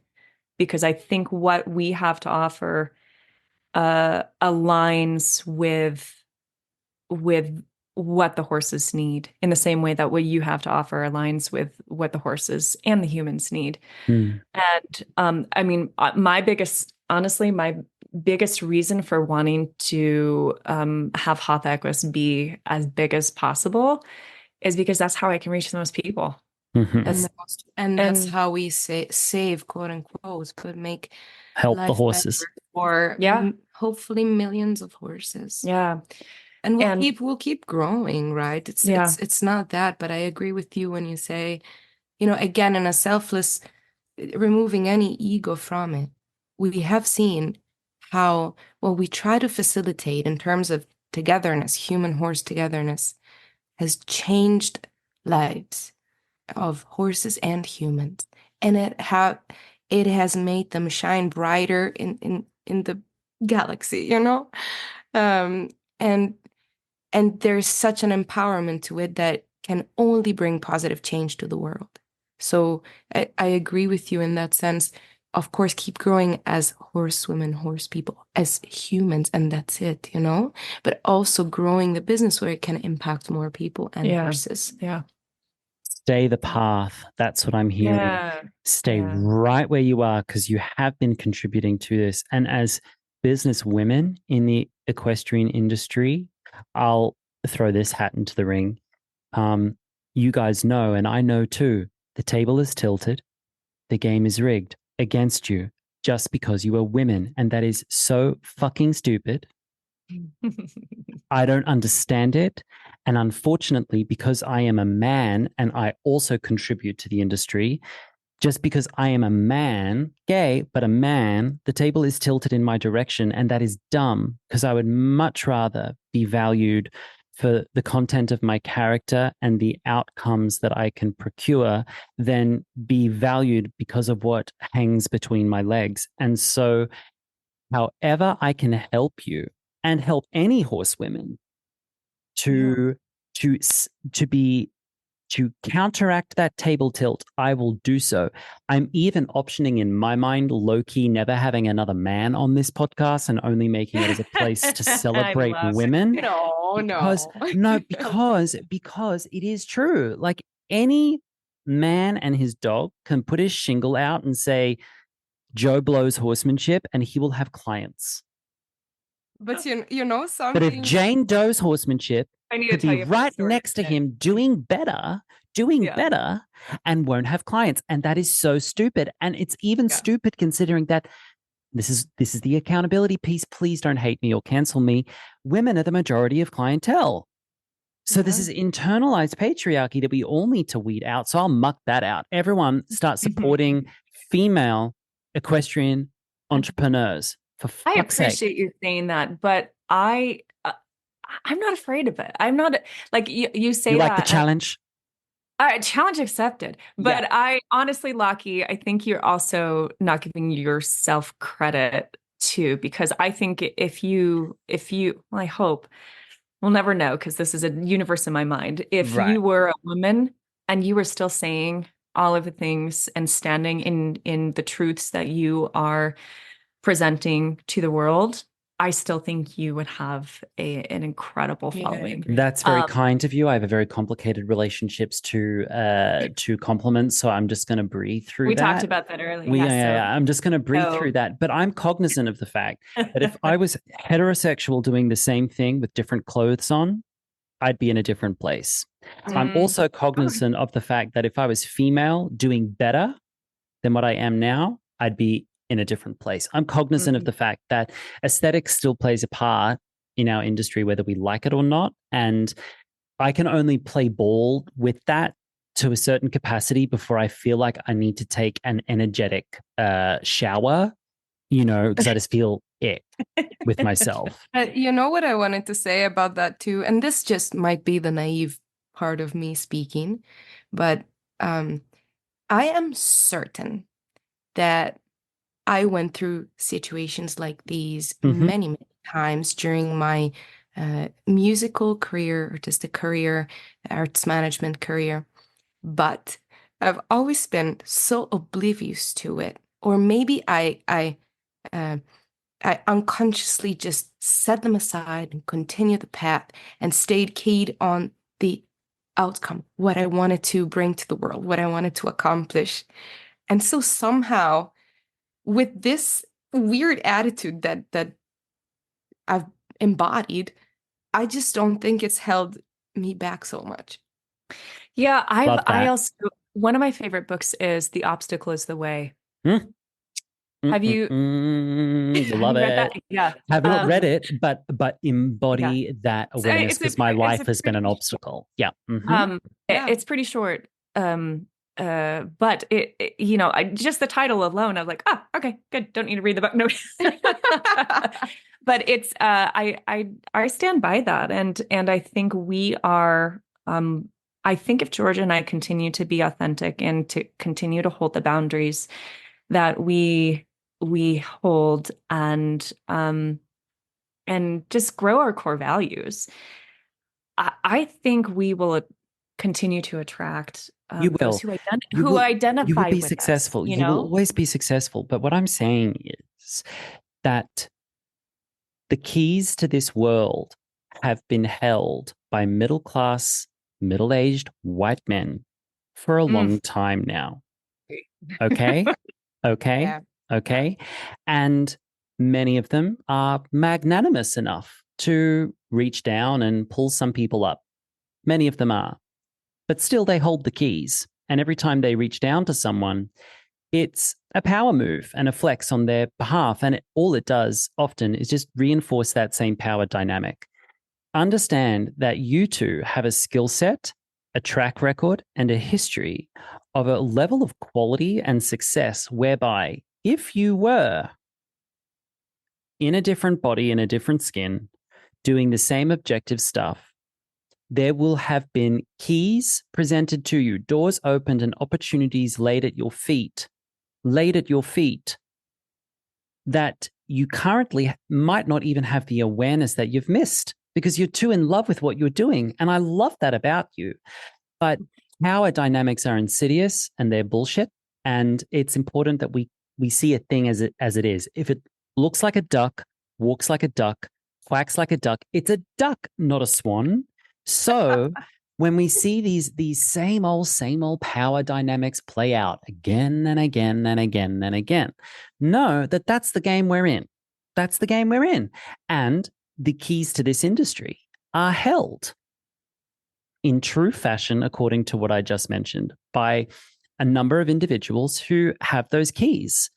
And often, if anyone wants to get any kind of financial security or professional career security, it is important that we kowtow to these power dynamics and thank them for the scraps from their table, whether they're magnanimous with it or not, whether they're graceful with it or not. It doesn't matter. They've been given keys to this world because of what they've been born into often. You know what I think we just did? We just mucked out the tides of change. Well, maybe I'm telling on myself and I'm going to get in big trouble for it. I mean, this is the reason why a lot of people struggle to associate with me, because I've got a nose for bullshit and my body won't let me lie. Yeah. Well, and I think you're, how can I say, again, the piece of being shielded in the bubble that we've created and that we bring with us. And like I was saying, like from my classical music, I'm certain that a lot of this has been going on, and it probably is going on. Like you're saying, you're probably seeing the bigger picture in so many ways than we are. The question I'm asking myself is, why aren't you two already where I think you should be and what you deserve? That's the question I'm asking myself. Why aren't you already there? Because I see you that way, and your clients see you that. I'm not bullshitting you, right? Yeah. So that's my question, and that makes me connect with my sacred rage a little bit. Well, and this is why we joined, the business group that we're in. All heard, yeah. But I honestly think it's more to do with Giorgia, and perhaps maybe we subconsciously believe that, another, blonde girl out there sharing her cool, cute horse stuff. But I don't think we've put ourselves out there in the same way that you have. And that's what our mentors have said to us. We're all too quiet about ourselves. Yes. And I personally don't feel like I have been ready for it with the amount of weight I've been carrying, with running these two businesses for, 5 years. And I am feeling, the tides of change are coming in me because Scary. I have bandwidth. I have more bandwidth. I'm feeling more personal joy than ever before. I'm feeling lighter. I'm feeling more productive. I'm feeling creative. I'm loving the creative process. I'm spending time with my horses, and so I'm more ready. I get that, but do you understand that burnout that you were experiencing is the result of a machine designed to suppress you? Fuck the machine. Aren't I lucky? Well, and there's this element too that, again, I think I'm completely oblivious by, but sometimes it crosses my mind because I have an accent. There are places where that's very valued. Oh, yeah. Oh, yeah. Oh, it's St. Patty's Day today. I have an accent too. Ready? I personally think that this bullshit conversation that you're doing is, sorry, I don't know why. I'm going to get death threats from Ireland for that, so thanks. Oh, really? I'm joking. No, I'm joking. I will. Lock you out of the, but don't shoot the messenger. That was a great Irish dialect. I know what you're talking about. No, it's important that we discuss these things and we understand our place in the world, because if we understand where we are, right, then you can navigate from there. But if you don't know where you are, how can you navigate clearly? Yes. Yeah. And if you want that leverage, sometimes you got to play ball with the key holders. You know, I love this so much about him. Thinking of my husband right now, he's always thought that his having an accent, which he has a little thicker than mine, was an impediment. And he finds himself doing conferences internationally all the time. He's a professional in his work. He has learned through this incredible coach he worked with a couple years back. Basically, he starts every speech on stage with the following. So, I'm Italian. This means that if you don't understand what I'm saying, just look at my hands.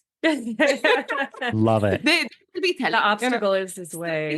Yeah. So he just breaks the ice with exactly his biggest insecurity, at least as of once upon a time. It's not anymore, I don't think. I think it just clears everybody with a lot. Again, levity, Hakuna Matata.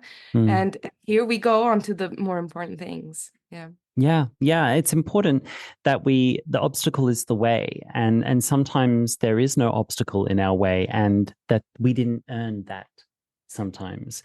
Like for me, being Australian has opened doors, and I've had people come to me and say, "Oh, you're Aussie, right? So Aussie, high five, Aussie." I'm like, "Well, I'm not a very good Australian. Haven't been there for almost 10 years, and I dipped as soon as I reached like adulthood. I was like, bye. That was not a great place for me to grow up in some respects. In some places it was, and in others it wasn't, you know?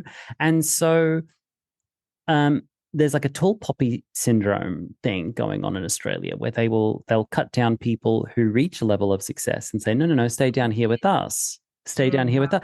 So, but then that opens doors because it's like, well, he's Australian, so he must know horses. And I'm like, where did that come from?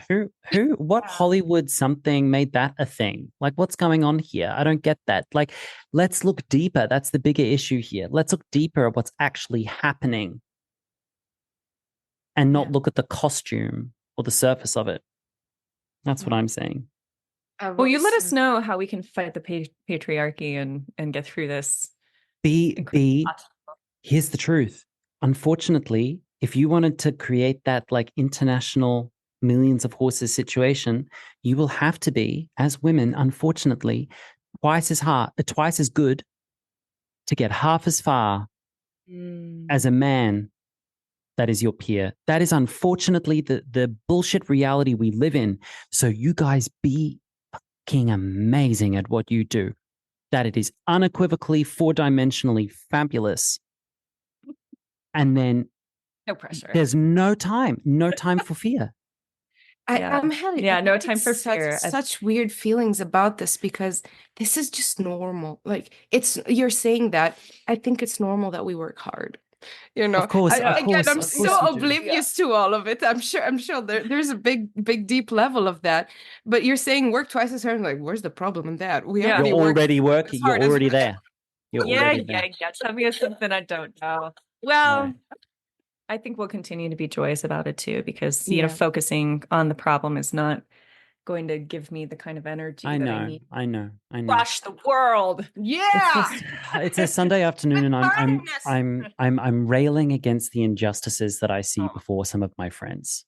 Yeah. Because my life has been a parade, a revolving door of incredible women who continue to get passed up for opportunity, and I think it's rubbish. I just think it's rubbish.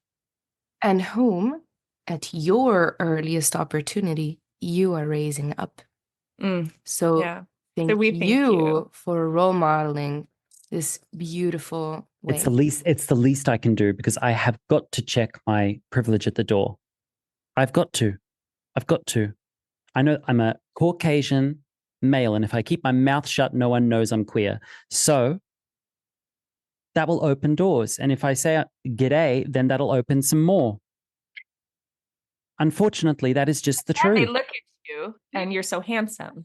Well, then that piece too. Like I've never weaponized the way I look. It's never been about that for me.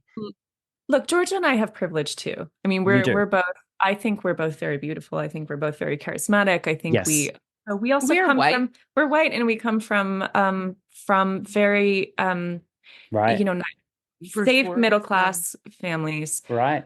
But again, I'm also just seeing that the obstacle in this day and age, the obstacle can be the way. The way, I mean, yes, like yes. Which is why I call out the obstacle.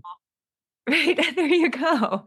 Nishan, is a gay Black man who is crushing it right now because he owns who he is. He owns his authenticity, and what he puts out there is like no one has that perspective, and that's where I see the obstacle the way. So we just have to find our voice in all of this, and I'm not scared. Live in our truth. I'm not scared.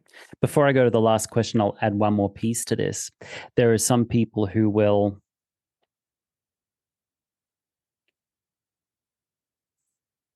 am I going to go there? I'm going to go there. They will make a caricature of somebody's minority status and not weaponize it, but incentivize it so that they can get that Scouts badge. Say, well, I did my duty to minorities because Sure. So there's a fetishization of minorities too, often from middle-class white guilt coming in that direction.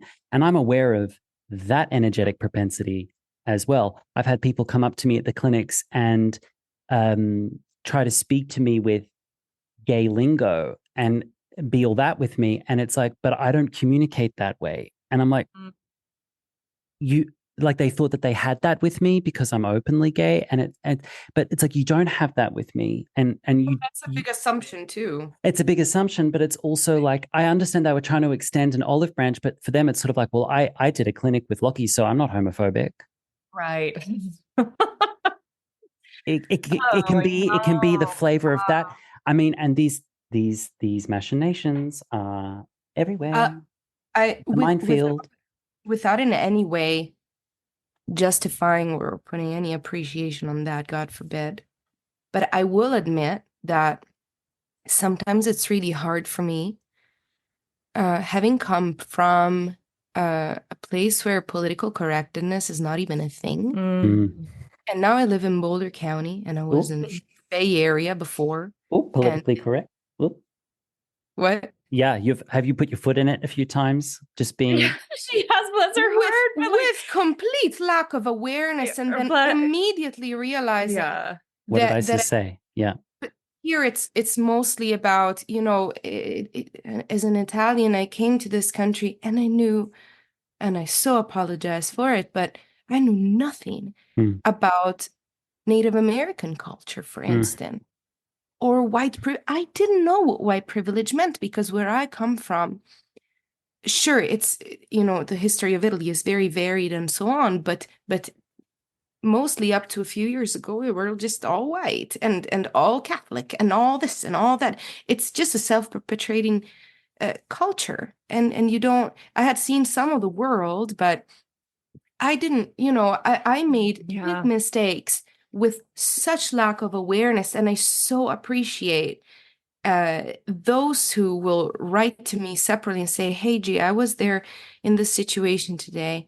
It was clear to me that you have never been exposed to it, and therefore you lack awareness. And I'm like, but I think God this bless you for bringing me in. Thank you. I will never make that mistake. This is where I think, your bullshit meter, though, is really, I wish everyone had that to an extent, because, my bullshit meter is sometimes too attuned for some people. And it's sort of like, oh shit, where is he going to put his laser focus next? Don't look at me. Don't look at me.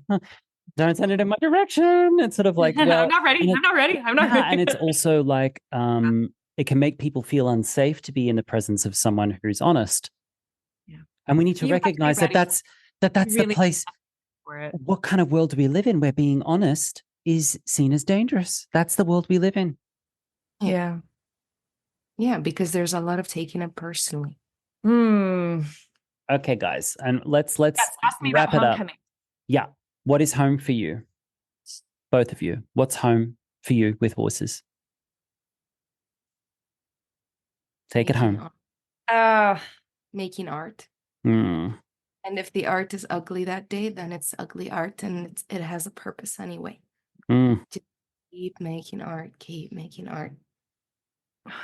I love listening to horses eat. I love it. Very high-low answer from the two of you. I love that. That's relatable. There's something so comforting about horses munching and being around it. And I mean, my brain always goes to sitting in the grass with my horse grazing next to me, and I think that's just a very fluffy answer. But it's just, I can't help myself. That's where my brain goes. And can I give some just amplified from Ellie? We were on a trail ride last fall. And at some point on the trail, he's like the typical Elizabeth Ricks. Okay, this is her in a nutshell. Ellie's leading the trail ride, and she turns around to everybody else and says, "Hey, you guys, aren't you lucky?" Sorry, I didn't hear that because you went too loud. Say that again. Apologies. Okay. Hey, you guys, aren't we lucky that we have ponies? Oh my God. Yeah. I mean, and every once in a while, I'll be like, she runs around. She's just lived and breathed horse every day. And here she was in a trail ride, bringing it all back to the seat of it. I mean, once in a while, I look at someone and be like, you guys, we have ponies. We have horses. We've already won. Or like, I love horses. Right. I love it's just that little girl giving that horse girl energy. Yeah. But horse girl, right? Because that was that little child that was just saw that thing and was like, how do you say that? And they're like, horse. And I was like, horse. Yes, that needs to be in my world, because that's I feel like what everyone, I don't want to say everyone, that's huge generalization, but so many people that are drawn to you and drawn to us see a horse and just have some subconscious memory of when they first saw that and said, I don't know what to do, but I know that needs to be my world. Right? I actually have a photo of myself at maybe 9 months of age having that moment. I'm in the arms of my aunt who had lessons.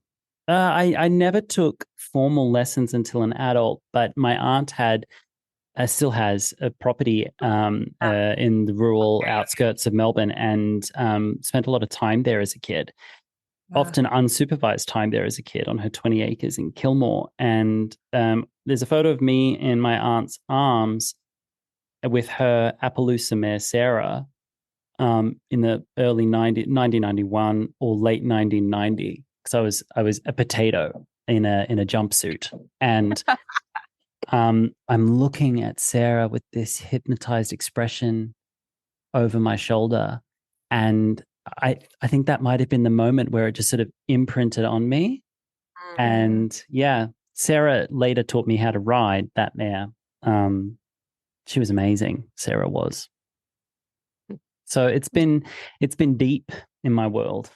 Love this, guys. Okay. I want to thank you both for joining me. This has been a good and long episode, but it should be, because there's two of you rather than one of you. So the time checks and balances add up and add out. And a lot of people listen to podcasts when they're doing something that's time consuming, but often mindless. Long form podcasts are really becoming a thing. Yeah. Yeah. Like for long drives, or when we're mucking out. Mucking it out. I used to do so much mucking out. I used to run out of podcasts to listen to. I tell you what, yeah, absolutely. I listen to so many audiobooks, and that's most of my education came from mucking time. So thank you both for being here, and I'll see you soon. You've been listening to the Emotional Horsemanship Podcast. I am your host, Lockie Phillips. And those were my guests, Elizabeth and Giorgia from Hatha Equus. If you'd like to find out more about Elizabeth and Giorgia, you can find their links in the show notes. If you'd like to watch the full clinic recording that we conducted together, you can find the link also in the show notes. Don't forget to take a moment to subscribe to this podcast and rate and review it. It really, really helps me. If you're enjoying them, I hope you'll stick around for next week for another exciting guest. And for now, take care, and I'll see you, or let you hear me next time.